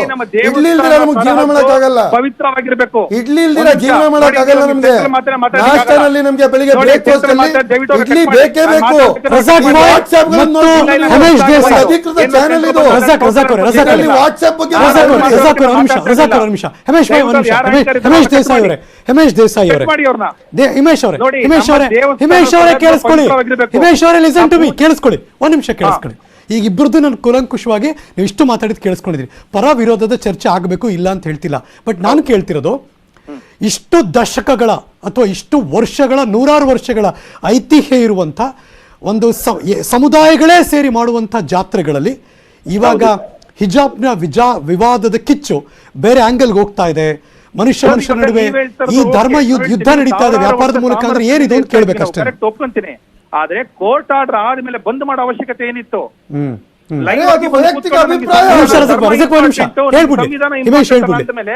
ಹಿಂದೂಗಳು ಸುಮ್ಮನೆ ಇರ್ತಾರ? ಹಿಮೇಶ್ ಅವರೇ ಪಾಯಿಂಟ್ ಬೈ ಪಾಯಿಂಟ್ ಹೇಳಿ. ಹಿಮೇಶ್ ಒಂದು ಪಾಯಿಂಟ್ ಬೈ ಪಾಯಿಂಟ್ ಹೇಳಿ, ನಿಮ್ಗೆ ಉತ್ತರ ಕೊಡಿಸ್ತೀನಿ. ಇವರು ಮಾತಾಡ್ಲಿ. ಪಾಯಿಂಟ್ ನಂಬರ್ 1, ಹೈಕೋರ್ಟ್ ತೀರ್ಪು ಕೊಟ್ಟ ಮೇಲೆ ಏನು ಹೇಳಿ ಕೇಳಿ. ಹೇಳಿ. ಪಾಯಿಂಟ್ ನಂಬರ್ 1 ನಿಮ್ದು ಹೈಕೋರ್ಟ್ ತೀರ್ಪು ಬಗ್ಗೆ ಕೇಳ್ತಿದ್ದೀರಲ್ವಾ? ಹೌದು. ಏನದು ಕರೆಕ್ಟ್ ಕೇಳ್ಬಿಡಿ. ಇವಾಗ ಹೈಕೋರ್ಟ್ ಆದೇಶ ಮಾಡಿದ ನಂತರ ಬಂದ್ ಮಾಡೋ ಅವಶ್ಯಕತೆ ಏನು? ಒಂದು ಪ್ರೆಸ್ ಕಾನ್ಫರೆನ್ಸ್ ಅಲ್ಲಿ ನಮ್ಗೆ ಧರ್ಮ ಇಂಪಾರ್ಟೆಂಟ್, ಕಾನ್ಸ್ಟಿಟ್ಯೂಷನ್ ಇಲ್ಲ ಅಂತ ಇದು ವಾದ ಮಾಡ್ತಾರಲ್ಲ, ಆವಾಗ ಈ ಒಂದು ಅಂಬೇಡ್ಕರ್ ಅದಕ್ಕಿಂತ ಮೊದಲು ಒಂದು ದೊಡ್ಡದಾಗಿ ವೇಷ ಮಾಡ್ತಾರೆ. ಅಂಬೇಡ್ಕರ್ ಅವ್ರ ಕಾನ್ಸ್ಟಿಟ್ಯೂಷನ್ ಕೊಟ್ಟರು ಹಕ್ಕು ಅಂತಾರೆ. ಯಾವತ್ತು ಕೋರ್ಟ್ ಆದೇಶ ಅವ್ರ ವಿರುದ್ಧವಾಗಿ ಹೋಗುತ್ತೋ ಆವಾಗ ಅವ್ರಿಗೆ ಕೋರ್ಟ್ ಆದೇಶ ಬೇಡ.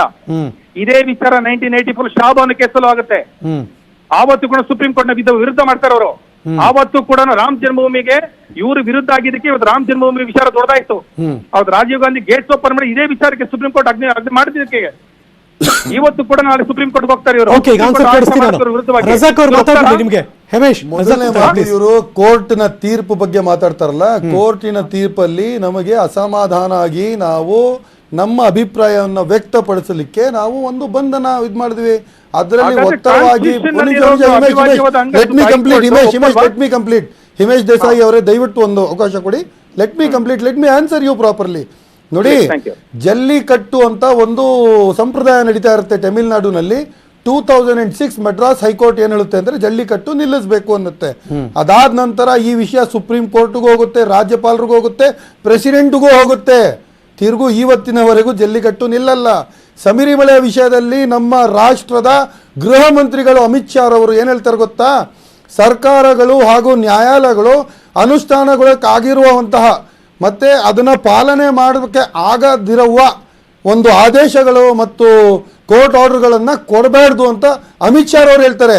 ಆ ಭಕ್ತರ ಜೊತೆ, ಅಯ್ಯಪ್ಪ ಸ್ವಾಮಿಯ ಭಕ್ತರ ಜೊತೆ ನಾವಿದ್ದೀವಿ, ಈ ಹೋರಾಟ ಎಲ್ಲಿವರೆಗೂ ಬೇಕು ಅಲ್ಲಿವರೆಗೂ ತಗೊಂಡೋಗ್ತೀವಿ ಅಂತಾರೆ. ಅದಾದ ನಂತರ ಬಾಂಬೆ ಹೈಕೋರ್ಟ್ ಆರ್ಡರ್ ಮಾಡುತ್ತೆ ದಹಿ ಹಂಡಿ ಲೆವೆಲ್ಲು 40 ಫೀಟ್ಗಿನ ಮೇಲೆ ಹೋಗಬಾರ್ದು ಅಂತ. ದಹಿ ಹಂಡಿ ಮಂಡಲ್ ಪ್ರೊಟೆಸ್ಟ್ ಮಾಡುತ್ತೆ. ಪ್ರೊಟೆಸ್ಟ್ ಮಾಡಿ 40 ಫೀಟ್ ಅಲ್ಲ 63 ಫೀಟ್ ವರೆಗೂ ಹೋಗುತ್ತೆ. ಇದ್ರ ಮೂಲಕ ಏನ್ ಹೇಳ್ತಿದ್ದೀರಾ? ಬಾಬ್ರಿ ಮಸೀದಿ ಅಂತ, ಬಾಬ್ರಿ ಮಸೀದಿಯಲ್ಲಿ 1992 ಅಲ್ಲಿ ಕಾರ್ ಸೇವರಿಗೆ ಹೋಗಿ ಅಲ್ಲಿ ಮಾಡಿದ್ರಲ್ಲ, ಸರಾಸರಿ ತಪ್ಪು, ಸುಪ್ರೀಂ ಕೋರ್ಟಿನ ಉಲ್ಲಂಘನೆ. ಅಲ್ಲಿ ಸ್ಟೇಟಸ್ ಕಾಮೆಂಟೇನ್ ಮಾಡಿ ಅಂತ ಸುಪ್ರೀಂ ಕೋರ್ಟ್ ತೀರ್ಪಿತ್ತು. ನೀವು ಮಾಡಿದ್ರೆ ಚಮತ್ಕಾರ, ನಾವು ಮಾಡಿದ್ರೆ ಬೇರೆ ಏನು ಅಂತ ಆ ತರ ಡಬಲ್ ಸ್ಟ್ಯಾಂಡರ್ಡ್ ಮಾತಾಡಬಾರ್ದು. ಹನುಮಾನ್ ದೇವಸ್ಥಾನ ಮೇಲೆ ಮಸೀದಿ ಕಟ್ಟಿದ್ರೆ ಶ್ರೀರಂಗಪಟ್ಟಣದಲ್ಲಿ ಕಣ್ಣು ಮುಂದೆ ಕಾಣಿಸುತ್ತೆ ನಿಮ್ಗೆ ದೇವಸ್ಥಾನ ಮಸೀದಿ ಅಂತ. ಯಾರು ಹೇಳಿ ದೇವಸ್ಥಾನ ಮಸೀದಿ? ನೀವು ಹುಟ್ಟಿದವಾಗ ನೀವು ಹುಟ್ಟಿದ್ರ, ನಮ್ಮಪ್ಪ ಹುಟ್ಟಿದ್ರ, ನಿಮ್ಮಪ್ಪ ಹುಟ್ಟಿದ್ರ, ನಮ್ ತಾತಂದಿರಿದ್ರ? ಇದೆಲ್ಲ ಸುಳ್ಳು ಮಾತುಗಳು. ಇದು ಸುಮ್ಮನೆ ಹಿಂದೂ ಮುಸ್ಲಿಂ ಡಿವೈಡ್. ಯಾವುದು ಬ್ರಿಟಿಷರ್ ಮಾಡಕ್ ಆಗಿಲ್ವೋ ಅದನ್ನ ಮಾಡಕ್ ನೀವು ಬಂದಿರೋದು ಎಕ್ಸ್ಟ್ರೀಮಿಸ್ಟ್ ಆರ್ಗನೈಸೇಷನ್, ಮಿಲಿಟೆಂಟ್ ಆರ್ಗನೈಸೇಷನ್. ನಿಮ್ಮವರೇ ಯಾರು ಕೇರಳ ಮುಸಲ್ಮಾನರು ಅವರೇ archaeological survey of India head ಮಾಡಿ ಅವರೇ ಕೊಟ್ಟಿರೋ ಸ್ಟೇಟ್ಮೆಂಟ್. ಯಾರೋ ಹೇಳ್ಬಿಟ್ಟು ಸ್ಟೇಟ್ಮೆಂಟ್ ಕೊಟ್ಬಿಟ್ರೆ ಆಗಲ್ಲ. ಇತಿಹಾಸ ಇದೆ ಅಲ್ಲ. ರಾಜ್ಯ ಸರ್ಕಾರ ನಿಮ್ದು, ಕೇಂದ್ರ ಸರ್ಕಾರ ನಿಮ್ದು. ಏನ್ ಮಾಡ್ತಿದೆ ಸರ್ಕಾರ? ನಮ್ದು. ಏನ್ ಮಾಡ್ತಿದೆ? ಕಾಂಗ್ರೆಸ್ ಅವರು, ಎಸ್ಡಿಪಿ ಅವರು. ನಿಮಗೊಂದು ಸ್ವಲ್ಪ ತಿಳುವಳಿಕೆ ಇದೆಯಾ? ಇಲ್ಲ ಅದು. Religious places worship act 1947.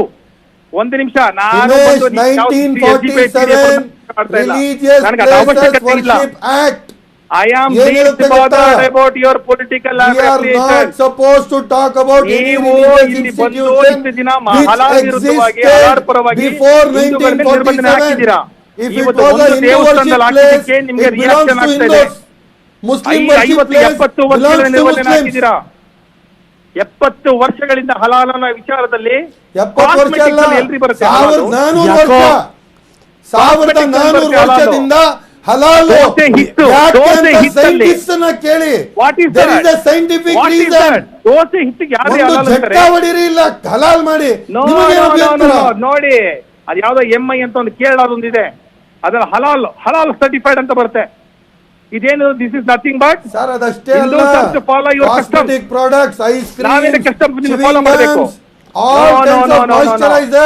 ಅದ್ರಲ್ಲೂ ಹಲಾಲ್ ಹುಡುಕ್ತೀವಿ ನಾವು, ಅದ್ರಲ್ಲೂ ಹಲಾಲ್ ಹುಡುಕ್ತೀವಿ. ಲೆಟ್ಸ್ ಸ್ಟಾರ್ಟ್ ನೀವು ಹಂದಿ ಮಾಂಸವನ್ನ ಬಳಸಿ ರಜಾಕ್ ಅವರೇ, ಹಿಮೇಶ್ ಅವರೇ, ಉಪಯೋಗಿಸಲ್ಲ. ನಾವ್ ಈ ಟ್ರ್ಯಾಕ್ ಬಿಟ್ಟು ಬೇರೆ ಕಡೆ ಹೋಗಿ ತುಂಬಾ ದೊಡ್ಡ ಸಬ್ಜೆಕ್ಟ್ ಇದು, ಹಂಗೆಲ್ಲ ಮಾತಾಡೋಕೆ ಶುರು ಮಾಡಿದ್ರೆ. ಹಿಮೇಶ್ ದೇಸಾಯಿ ಅವರೇ, ಥ್ಯಾಂಕ್ ಯು. ನ್ಯೂಸ್ 18 ಜೊತೆ ಮಾತಾಡೋದಕ್ಕೆ ಒಂದು ಬ್ರೇಕ್ ತಗೊಂಡ್ಬರ್ತೀನಿ, ಎಲ್ಲೂ ಹೋಗದೆ ಕಾಯ್ತಾ ಇರಿ.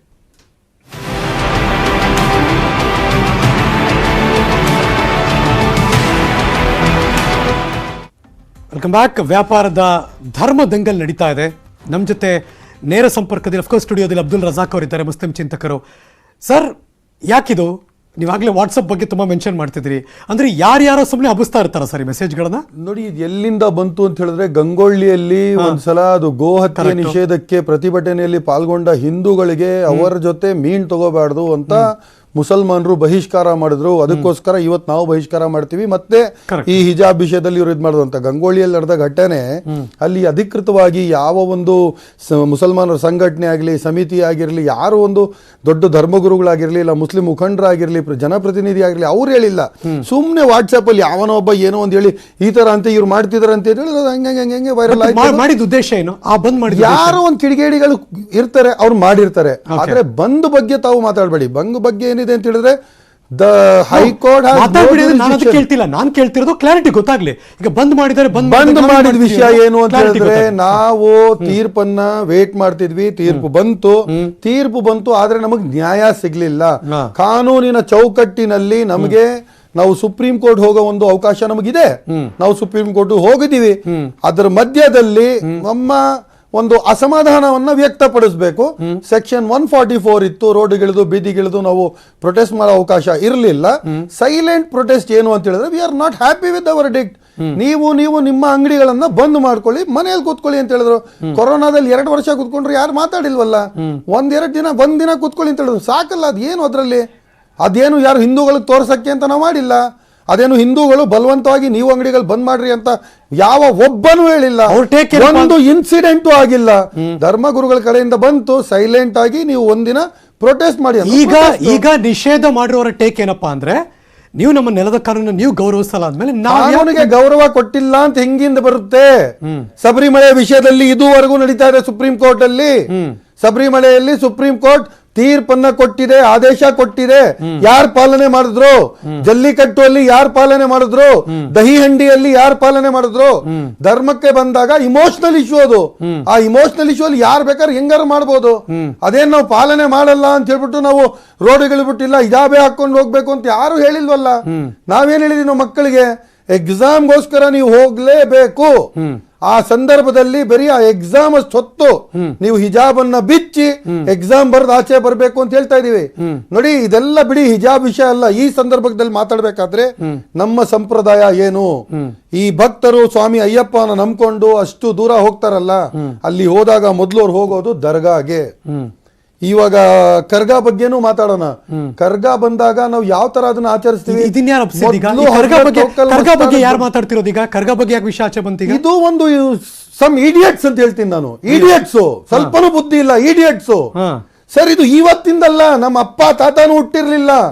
ಆ ಕಾಲದಿಂದ ನಾನು ಅನ್ನಿಸ್ಕೊಂಡಂಗೆ, ನಾನು ಓದಿರೋ ಪ್ರಕಾರ 350 ವರ್ಷದ ಹಿಸ್ಟ್ರಿ ಸಿಕ್ಕಿದೆ ನನಗೆ, ನಾನು ಓದಿರೋದಿಕ್ಕೆ ಕರ್ಗಾ ಬಗ್ಗೆ. ಅದರಿಂದ ಎಷ್ಟು ಶತಮಾನಗಳಿಂದ ಅದು ನಡೀತಾ ಇದೆಯೋ ನಮಗ್ ಗೊತ್ತಿಲ್ಲ. ನಾನು ಇದು ಒಂದು ಕ್ಲಾರಿಟಿ ಆಗಿದ್ರಲ್ಲಿ ಕ್ಲಾರಿಟಿ ಕೊಡ್ತೀನಿ. ಏನು, ನಮ್ಮ ಸಂಪ್ರದಾಯ ಯಾವ ತರ ಇತ್ತೋ ಅದೇ ಪ್ರಕಾರ ನಡಿಬೇಕು. ಈ ಸಲ ಎಕ್ಸ್ಟ್ರಾ ಏನಾಗ್ಬೇಕು ಅಂತ ಹೇಳಿದ್ರೆ, ನೋಡಿ, ನಾನು ಹುಟ್ಟು ಬೆಳೆದದ್ದು ಕುಂಬಾರಪೇಟೆ, ತಿಗಳರಪೇಟೆ. ಅದೇ ಜಾಗದಲ್ಲಿ ಧರ್ಮರಾಯರ ದೇವಸ್ಥಾನ, ಆ ದೇವಸ್ಥಾನದ ಆವರಣದಲ್ಲಿ ನಾವು ವಯಸ್ಸಿಗೆ ಬಂದದ್ದು. ಅಲ್ಲೇ ನಾವು ಆಡಿ ದೊಡ್ಡವರಾಗಿದ್ದು. ನಾನೇನ್ ಹೇಳ್ತೀನಿ, ಬರೀ ನಾವು ಮುಸಲ್ಮಾನರು ಮುಸ್ಲಿಂ ಗಲ್ಲಿಗಳಿಂದನೇ ಬರೋದು ಕರ್ಗ. ಅದಕ್ಕೆ ನಾನು ಏನ್ ಹೇಳ್ತೀನಿ, ಬರೀ ನಾವು ಗುಡಿಸ್ಬಿಟ್ಟು ನೀರ್ ಹಾಕ್ಬಿಟ್ಟು ಕ್ಲೀನ್ ಮಾಡ್ತೀವಲ್ಲ ಅಷ್ಟೇ ಅಲ್ಲ. ಈ ಸಲ ನೀವು ಹೂವನ್ನು ಹಾಕ್ಬಿಟ್ಟು ನೀವು ಸ್ವಾಗತಿಸಬೇಕು. ಇದೇ ನಮ್ಮ ಒಂದು ಸೌಹಾರ್ದತೆ. ಇದಿದ್ರೇನೆ ಈ ದೇಶ ಮುಂದೆ. ಹಮ್ ಹಿಂದೂಸ್ತಾನಿ ಅಂತ ಹೇಳಕ್ಕೆ, ಹಿಂದೂಗಳು ಅಂದ್ರೆ ಮುಸಲ್ಮಾನರು. ಹಿಂದೂಗಳನ್ನ ಬಿಟ್ಟು ಮುಸಲ್ಮಾನರಿರಕ್ಕಾಗಲ್ಲ, ಮುಸಲ್ಮಾನರನ್ನ ಬಿಟ್ಟು ಹಿಂದೂಗಳಿರಕ್ಕಾಗಲ್ಲ. ನಾವಿಬ್ರು ಸೇರಿ ಒಂದು ನಿಮಿಷ ರಜಾಕ್ ಅವರೇ, ಸೆಷನ್ ಹೋಗ್ತಾ ಇದೀವಿ. ವಿಧಾನಸಭೆ ಅಧಿವೇಶನ. ಯುಟಿ ಖಾದರ್ ಅವರು ಮಾತಾಡ್ತಿದ್ದಾರೆ. Let's go live. ಶಿಕ್ಷಣ ಕೊಡೋ ಮೂಲಕ ಸಮಾಜಕ್ಕೆ ಅವರದಾದ ಶಕ್ತಿ ಒಂದು ಕೊಡ್ತಾ ಇದ್ದಾರೆ. ಈ ಮಧ್ಯದಲ್ಲಿ ಬಹುಶಃ ಕೆಲವೊಂದು ಕಡೆ ಧಾರ್ಮಿಕ ಕೇಂದ್ರಗಳಲ್ಲಿ ಕೆಲವೊಂದು ಧರ್ಮದವರು ವ್ಯಾಪಾರ ಮಾಡಬಾರ್ದು ಅಂತ ಹೇಳಿ ಕೆಲವೊಂದು ಬ್ಯಾನರ್ ಹಾಕ್ತಾರೆ. ಅವರ ಹೆಸರಲ್ಲಿ ಹಾಕುವುದಿಲ್ಲ. ಅವರು ಹೇಡಿಗಳು ಮತ್ತು ಕ್ರೂರ ಮನಸ್ಸಿನವರು. ಮತ್ತು ಇದಕ್ಕೆ 95% ಯಾವ ಧರ್ಮದವರು ಕೂಡ ಬೆಂಬಲ ಇಲ್ಲ. ಅದಕ್ಕೆ ಇವತ್ತು ಯಾರಿಗೆ ನಾವು ಹೇಳಿದ್ದೇವನ್ನ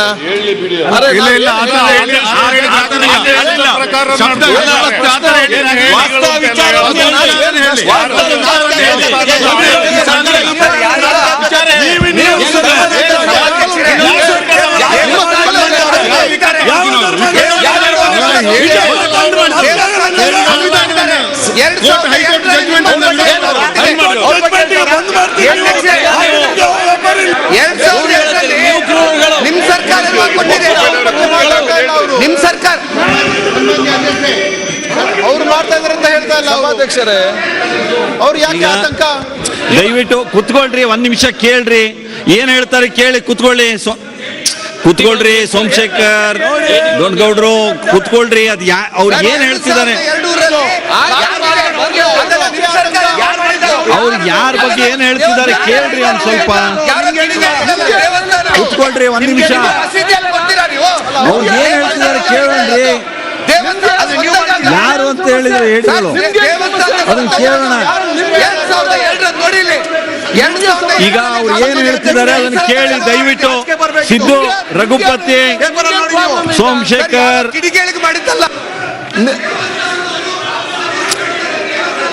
ನಿಮ್ಗೆ ಯಾರು ಸರ್ಕಾರ ಏನು ಆದೇಶ ಮಾಡಿದೆ ಅಂತ ಹೇಳಿ, ಒಟ್ಟು ಆದೇಶ ಹೇಳಿ. ಕೇಳ್ರಿ ಒಂದ್ ನಿಮಿಷ, ಏನ್ ಹೇಳ್ತಾರೆ ಕೇಳ್ರಿ. ಕೇಂದ್ರದಲ್ಲಿ ಹಿಂದೂಗಳು ಏನ್ ಹೇಳ್ತಾರೆ ಕೇಳೋ ಸಮಾಧಾನ ಇರ್ಬೇಕು. ಕೇಳ್ರಿ, ಆಮೇಲೆ ಮಾತಾಡೋದರ ಅವಕಾಶ ಕೊಡ್ತೀನಿ. ಯಾರಾದ್ರೂ ಕೇಳ್ರಿ. ಯಾರು ನಿಮಗೆ ಸಮಯ ಬೇಕಾದ್ರೆ ಕೇಳಿ, ನಾನು ಮಾತಾಡ್ಲಿಕ್ಕೆ ಅವಕಾಶ ಕೊಡ್ತೀನಿ. ಎಲ್ಲರೂ ಮಾತಾಡಿದ್ರೆ ನಿಮ್ ಸಚಿವರುಗಳಿದ್ದಾರೆ, ಎಲ್ಲ ಮಾತಾಡ್ತಾರೆ. ಏನಾದ್ರು ನಮ್ಮ ಹತ್ರ ದಾಖಲೆ ನಾನು ಹೇಳ್ತಾನೆ ಯಾರಂತ ಹೇಳಿ. ನಾನು ಯಾರಾದ್ರೂ ಕೂಡ ಯಾರೇ 5% ನೋಡಿ, ನಾನು ನೋಡಿ ಹಿಂದೂಗಳನ್ನು ನೀವು ನಿಮ್ಮ ಹುದ್ದೆ ಇಲ್ಲಿ ಯಾವ ಧರ್ಮದ ಹೆಸರು ಕೂಡ ಪ್ರಸ್ತಾವನೆ ಆಗ್ಲಿಲ್ಲ. ಇಲ್ಲಿ ಮಾತಾಡುವ ಸಂದರ್ಭದಲ್ಲಿ ಯಾರ ಧರ್ಮದವರು ಹೆಸರು ಕೂಡ ಪ್ರಸ್ತಾವನೆ ಆಗ್ಲಿಲ್ಲ. ಇಲ್ಲಿ ಇದು ಯಾವ ಒಂದು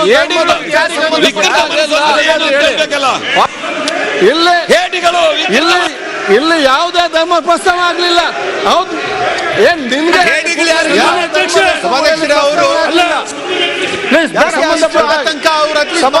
ಅವಕಾಶ ಬಿಟ್ಕೊಡ್ರಿ. ಯಾಕೆ ಆತಂಕ ಪಡ್ಕೊಳ್ತಾ ಇದ್ದಾರೆ ಅವರು? ನಾನು ಮಾತಾಡ್ತೇನೆ.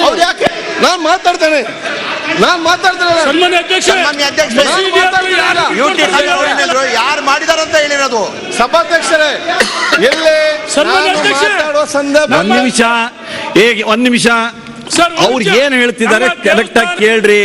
ಅವ್ರು ಹೇಡಿಗಳು ಅಂತ ಯಾರ್ಯಾರಿಗೆ ಹೇಳಿದ್ದಾರೆ ಅಂತ ಕೇಳ್ರಿ.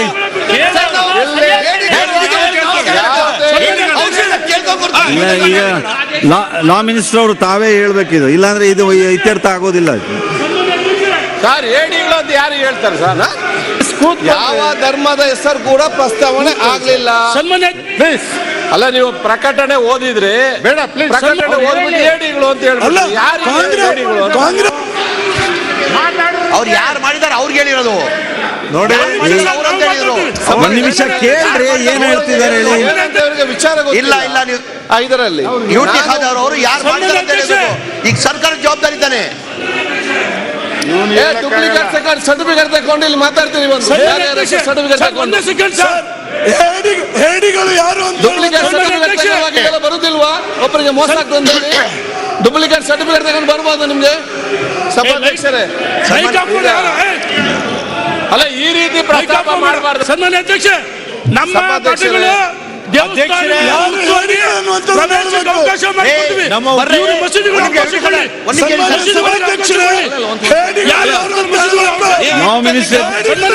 ಲಾ ಮಿನಿಸ್ಟರ್ ಏನು ಹೇಳ್ತಿದ್ದಾರೆ ಕೇಳ್ರಿ. ರೇಣುಕಾ ಮಾನ್ಯ ಅಧ್ಯಕ್ಷರೇ, ಒಂದ್ ನಿಮಿಷ. ರೇಣುಕಾಚಾರ್ಯ ಒಂದ್ ನಿಮಿಷ ಕೂತ್ಕೊಳ್ರಿ. ರೇಣುಕಾಚಾರ್ಯ ಒಂದ್ ನಿಮಿಷ ಕೇಳ್ರಿ. ರೇಣುಕಾಚಾರ್ಯ ಅವರೇ ಒಂದ್ ನಿಮಿಷ ಕೇಳಿ. ಮಂಜುನಾಥ್ ಇಲ್ಲೇ ಕೂತಿದ್ದಾರೆ. ಸನ್ಮಾನ್ಯ ಅಧ್ಯಕ್ಷರೇ, ನಮ್ಮ ಹುಣಸೂರಲ್ಲಿ ಒಂದ್ ಜಾಮೆ ಮಸೀದಿ ಕನ್ಸ್ಟ್ರಕ್ಷನ್ಗೆ ನಾಗೇಶ್ ಅಂತ ಮಾಡ್ತಾ ಇದ್ದಾರೆ. ಕೇಳಿ, ಅಲ್ಲಿ ಮಂಜುನಾಥ್ ಇಲ್ಲಿದ್ದಾರೆ. ಪ್ಲೀಸ್ ಕೂತ್ಕೊಳ್ಳಿ, ದಯವಿಟ್ಟು ಕೂತ್ಕೊಳ್ಳಿ. ಇಷ್ಟು ವರ್ಷ ವೋಟ್ ಬ್ಯಾಂಕ್ ರಾಜಕಾರಣ ಮಾಡಿ ನೀವು ನಾಚಿಕೆ ಬಗ್ಗೆ ನಿಮಗೆ. ರೇಣುಕಾಚಾರ್ಯ ಅವರೇ, ನಾಚಿಕೆ ಬಗ್ಗೆ ನಿಮಗೆ. ಆಡಳಿತ ಪಕ್ಷದ MLA-ಗಳ ಈ ರೀತಿ ಎತ್ತಿಕೊಂಡು ಮಾತಾಡ್ತಾ ಇದ್ರೆ ಹೇಗೆ ನಡೆಯುತ್ತೆ? ನಿಮ್ಮ ಬಂಡವಾಳ ಕಾನೂನು ಸಚಿವರು ಮಾತಾಡ್ತೀನಿ ಅಂತ ಹೇಳ್ತಾ ಇದ್ದಾರೆ. ಅವ್ರಿಗೆ ಅವಕಾಶ ಮಾಡಿಕೊಡ್ತಾ ಸಭಾಧ್ಯಕ್ಷರೇ, ಕಾನೂನು ಸಚಿವರು ಮಾತಾಡ್ಬೇಕಂತ ಹೇಳ್ತಾ ಇದ್ದಾರೆ. ಅವ್ರಿಗೆ ಅವಕಾಶ ಕೊಡ್ತಾ ಇಲ್ಲ. ಲಾ ಮಿನಿಸ್ಟರ್ ನಾವು ಏನ್ ಹೇಳಿದ್ದೇವೆ ಅವ್ರು ಕೇಳುವಂತ ಮಾತಾಡ್ತಾರೆ. ನೀವು ಸೋಮಶೇಖರ್ ರೆಡ್ಡಿ ಅವರು, ಹರೀಶ್ ಪೂಂಜರು ಕುತ್ಕೊಳ್ರಿ ದಯವಿಟ್ಟು. ಒಂದ್ ನಿಮಿಷ ಕುತ್ಕೊಳ್ರಿ. ಒಂದ್ ನಿಮಿಷ. ಏನ್ ಹೇಳ್ತಾರೆ ಕೇಳ್ರಿ. ಕುತ್ಕೊಳ್ರಿ ಹರೀಶ್. ಅಲ್ಲ, ಅವ್ರು ಹೇಳಿದ್ದನ್ನೆಲ್ಲ ಕೇಳ್ಬೇಕು. ಅಧ್ಯಕ್ಷರೇ, ಈಗ ಒಂದ್ ನಿಮಿಷ ಕುತ್ಕೊಳ್ರಿ. ಅಲ್ಲೇ ಲಾ ಮಿನಿಸ್ಟರ್ ನೀವು ಓಡಾಡಿ ಸನ್ಮಾನಿಸಬೇಕು. ವಿಪ್ ಸತೀಶ್ ರೆಡ್ಡಿ ನೀವು ಓಡಾಡಿ ಮಾಡಿ ಕೂಡಿಸ್ಬೇಕು. ಲಾ ಮಿನಿಸ್ಟರ್ ಓಡಾಡ್ತಾ ಇದ್ದಾರೆ, ನೀವು ಅಲ್ಲಿ ಹೋಗಿ ಸುಮ್ಮನೆ ಕೂಡ್ರಿಸ್ರಿ. ಅವ್ರು ಏನ್ ಹೇಳ್ತಾರೆ ಅದನ್ನ ಮಂತ್ರಿಗಳಿದ್ದಾರೆ ನೋಡ್ಕೋತಾರೆ. ಕುತ್ಕೊಳ್ರಿ, ಅಲ್ಲಿ ಹೋಗಿ ಸುಮ್ಮನೆ ಲಾ ಮಿನಿಸ್ಟರ್ ಓಡಾಡ್ಕೊಂಡು ಮಾಡ್ತಿದ್ದಾರೆ. ವಿಪ್ ಅವ್ರು ನೀವು ಕುತ್ಕೊಂಡ್ರೆ ವಿಪ್ ಅವ್ರು ಹೋಗ್ರಿ, ಅಲ್ಲಿ ಸುಮ್ಮನೆ ಇರಿಸ್ರಿ. ಅವ್ರು ನಿಮ್ ಮಂತ್ರಿಗಳಿದ್ದಾರೆ, ಸರ್ಕಾರ ಇದೆ ನಿಮ್ದು. ಸತೀಶ್ ರೆಡ್ಡಿ ಅವರೇ, ತಮ್ಗೆ ಜಾತಿ ಭೇದ ಇಲ್ಲ. ಓಕೆ, ಈಗ ಒಂದ್ ನಿಮಿಷ ಕುತ್ಕೊಳ್ರಿ. ಜಮೀರ್ ಒಂದ್ ನಿಮಿಷ ಕುತ್ಕೊಳ್ರಿ. ಈಗ ಯುಟಿ ಖಾದರ್ ತಾವೇನ್ ಹೇಳ್ಬೇಕು ಅಂತ ಹೇಳ್ರಿ. ಸಭಾಧ್ಯಕ್ಷರೇ ಕೇಳ್ರಿ, ಒಂದ್ ನಿಮಿಷ. ಲಾ ಮಿನಿಸ್ಟರ್ ಏನ್ ಹೇಳ್ತಾ ಇದಾರೆ? ಹರೀಶ್ ಕುತ್ಕೊಳ್ಳಿ ಅಂದ್ರೆ ಕುತ್ಕೊಳ್ರಿ. ಲಾ ಮಿನಿಸ್ಟರ್ ಬಂದಲ್ಲಿ ಹೇಳಿದ ಮೇಲೂ ನಿಮ್ಗೆ ಯಾರಿಗೂ ವ್ಯವಧಾನ ಇಲ್ಲ ಕೇಳೋದಕ್ಕೆ. ಅಡಚಣೆ ಮಾಡಬೇಡಿ, ಮಾಡಿದ್ರೆ ನಮಗ್ ಕಷ್ಟ ಆಗುತ್ತೆ ಇಲ್ಲಿ ಕೆಲಸ ಮಾಡೋದು. ಅವ್ರು ಏನ್ ಸರ್ಕಾರ ಇಲ್ವಾ ನಿಮ್ದು? ಮಂತ್ರಿಗಳಿಲ್ವಾ ಇಲ್ಲಿ? ಎಲ್ಲರೂ ಮಾತಾಡಕ್ ಶಕ್ತಿ ಇಲ್ವಾ? ಮಾತಾಡೋಣ, ದಯವಿಟ್ಟು ಸುಮ್ಮನೆ ಕೂತ್ಕೊಳ್ಳಿ. ಸಭಾಧ್ಯಕ್ಷರೇ, ಎಲ್ಲರೂ ಕೂಡ ಸೋದರ ಅರ್ಥ ಮಾಡಿಕೊಳ್ಬೇಕು. ನಾನು ಮಾತಾಡುವಾಗ ಯಾವುದೇ ಜಾತಿ ಯಾವುದೇ ಧರ್ಮ ಅಂತ ನಾವು ಎಲ್ಲಿ ಕೂಡ ಪ್ರಸ್ತಾವನೆ ಮಾಡಲಿಲ್ಲ. ವಿಧಾನಸಭೆಯಲ್ಲಿ ಇದೀಗ ಚರ್ಚೆಯಲ್ಲಿ ಒಂದಷ್ಟು ತಾರಕಕ್ಕೇರಿದೆ. ಬಿಸಿ ಬಿಸಿ ಚರ್ಚೆ ಕಾಂಗ್ರೆಸ್ ಮತ್ತು ಬಿಜೆಪಿಯ ನಾಯಕರ ಮಧ್ಯೆ. ಯುಟಿ ಖಾದರ್ ಮಾತಾಡಕ್ಕೆ ಶುರು ಮಾಡಿದಾಗ ಕರಾವಳಿ ಭಾಗದ ಬಿಜೆಪಿ ಶಾಸಕರು ಎದ್ದು ನಿಂತಿರೋ ಪ್ರತಿರೋಧ ಒಡ್ತಾ ಇದ್ದಾರೆ. ಅಲ್ಲಿನ ಬೆಳವಣಿಗೆ ನಿಮಗೆ ತೋರಿಸಿದ್ವಿ. ಮೀನ್ವೈಲ್ ನಮ್ಮ ಜೊತೆ ಅಬ್ದುಲ್ ರಜಾಕ್ ಅವರಿದ್ದಾರೆ, ಮುಸ್ಲಿಂ ಚಿಂತಕರು. ಅವರ ಮಾತುಗಳು ಕೇಳೋಣ. ಇದಕ್ಕೆ ಪರಿಹಾರ ಏನೀಗ? ಹಂಗಾರೆ ಪರಿಹಾರ ಏನಿಲ್ಲ ಹರೀಶ್, ನಾವು ನಂಬ್ಕೊಂಡು ನಡಿಬೇಕು. ನೋಡಿ, ಈ ದೇಶದಲ್ಲಿ ಬರೀ ಒಂದು ಭಾಷೆ ಜಾತಿ ಸಂಪ್ರದಾಯ ಅದಕ್ಕೆ ನಾವು ಸರೆಂಡರ್ ಆಗಕ್ ಆಗಲ್ಲ. ನಿನ್ನೆ ಅಷ್ಟೇ ಒಂದು ನ್ಯೂಸ್ ಬಂತು, ತಮ್ಮಲ್ಲೂ ಇರಬಹುದು ಅದು. 2.5 ಕೋಟಿ ರೂಪಾಯಿ ಮೂಲದ ಒಂದು ಜಮೀನನ್ನ ಪ್ರಪಂಚದ ದೊಡ್ಡ ಒಂದು ದೇವಸ್ಥಾನವನ್ನ ಕಟ್ಟಲಾಗ್ತಾ ಇದೆ ಬಿಹಾರ್ ಈಸ್ಟ್ ಚಂಪಾರಣ್ ಡಿಸ್ಟ್ರಿಕ್ಟ್ ಅಲ್ಲಿ. ಅಲ್ಲಿ ಮುಸ್ಲಿಂ ಫ್ಯಾಮಿಲಿ ಇದ್ದದ್ದು, ಅವರು ಕಾಸು ಕೊಡ್ಬೋದಾಗಿತ್ತು ಟೆಂಪಲ್ ಟ್ರಸ್ಟ್ಗೆ. ಅವ್ರು ಬಂದ್ಬಿಟ್ಟು ಹೇಳಿದ್ರು, ಇದೇನು ಜಮೀನು ಕೊಟ್ಟರೆ ನೀವು ಕಾಸು ಕೊಡೋದೇನು ಬೇಕಾಗಿಲ್ಲ, 2.5 ಕೋಟಿ ಮೌಲ್ಯದ ಜಮೀನು ತಗೊಳ್ಳಿ, ನಾವು ದೇವಸ್ಥಾನಕ್ಕೆ ನಮ್ಮ ಕಡೆಯಿಂದ ನಾವು ಅರ್ಪಿಸ್ತಾ ಇದ್ದೀವಿ ಅಂತ ಹೇಳ್ಬಿಟ್ಟು. ಅದು ಅದನ್ನ ನಾವು ಪ್ರಮೋಟ್ ಮಾಡಬೇಕು. ಸರ್ಕಾರ ಅಂತ ಹೇಳಿದ್ರೆ ನೋಡಿ, ಇವತ್ತು ಸೈಲೆಂಟ್ ಆಗಿ ಕೂತವ್ರೆ. ಯಾಕೆ ಸೈಲೆಂಟ್ ಆಗಿ ಕೂತವ್ರೆ? ಲೆಟ್ ಇಟ್ ಗೋ, ಇದೊಂದು ಸ್ವಲ್ಪ ಜಾಸ್ತಿ ಆಗಲಿ, ಇದೊಂದು ಸ್ವಲ್ಪ ಉರಿಲಿ, ಬೆಂಕಿ ಉರಿಲಿ ಅಂತ ಹೇಳ್ಬಿಟ್ಟು. ಅದು ಬಟ್ ಯಾರು ಅಡುಗೆ ಮಾಡ್ಕೋತಿರೋರು ಯಾರು ಅಂತ ಕೇಳ್ತಾ ಇದ್ದೀನಿ. ಬಿಜೆಪಿ ಡೆಫಿನೆಟ್ಲಿ ಅವರಲ್ಲಿ ಇದ್ದಿದ್ರೆ ಅವ್ರು ಇದುವರೆಗೂ ಬಿಬಿಎಂಪಿ ಎಲೆಕ್ಷನ್ಸ್ ಮಾಡ್ಬಿಡ್ತಾ ಇದ್ರು. ಯಾಕೆ ಮಾಡಿಲ್ಲ ಬಿಬಿಎಂಪಿ ಎಲೆಕ್ಷನ್? ನೇರ ಆರೋಪ ಅಬ್ದುಲ್ ರಜಾಕ್ ಅವರದಿದು. ರಾಜಕೀಯದ ಆಯಾಮ ಭಾರತೀಯ ಜನತಾ ಪಕ್ಷ ಅವ್ರು ಬೆಳಕಳು ಬೇಯಿಸ್ಕೊಳ್ಳೋದಕ್ಕೆ ಅಂತ. Razak bhai, thank you so much. ಈ ಮಧ್ಯೆ ನಮ್ಮ ಜೊತೆ ಬಂದು ಮಾತಾಡಿದ್ದಕ್ಕೆ. ಒಂದು ಚಿಕ್ಕ ಬ್ರೇಕ್ ತಗೊಂಡ್ಬರ್ತೀನಿ. ಮುಸ್ಲಿಂ ವ್ಯಾಪಾರಿಗಳಿಗೆ ಬ್ಯಾನ್ ವಿಚಾರ ವಿಧಾನಸಭೆಯಲ್ಲೂ ಕೂಡ ಪ್ರತಿಧ್ವನಿಸ್ತಾ ಇದೆ. ಇನ್ನಷ್ಟು ಮಾಹಿತಿ, ನ್ಯೂಸ್ ಒಂದು ಬ್ರೇಕ್ ಆದ್ಮೇಲೆ ಕಾಯ್ತಾ ಇರಿ.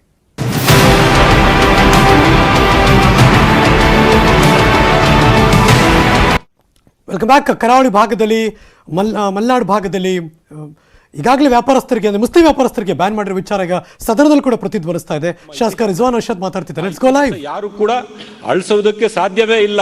ಇವತ್ತು ಕೂಡ ನೀವು ಜಾನಪದ ಲೋಕಗಳು, ನೀವು ಹಾಡುಗಳನ್ನು ನೀವು ಕೇಳಿದ್ರೆ, ಎಷ್ಟೋ ಜಾನಪದ ಹಾಡುಗಳಲ್ಲಿ ಮುಸಲ್ಮಾನರ ಬಗ್ಗೆ ದೇವಸ್ಥಾನಗಳಲ್ಲಿ ಆಗಿರ್ತಕ್ಕಂಥ ಪೂಜೆ ಪುರಸ್ಕಾರದಲ್ಲೂ ಕೂಡ ಮುಸಲ್ಮಾನರು ಹೇಗೆ ಜೊತೆಗಿದ್ರು ಅಂತ ಅದು ಕೂಡ ನಮ್ಮ ಇತಿಹಾಸ ಇದೆ, ನಮ್ಮ ಸಂಸ್ಕೃತಿ ಇದೆ.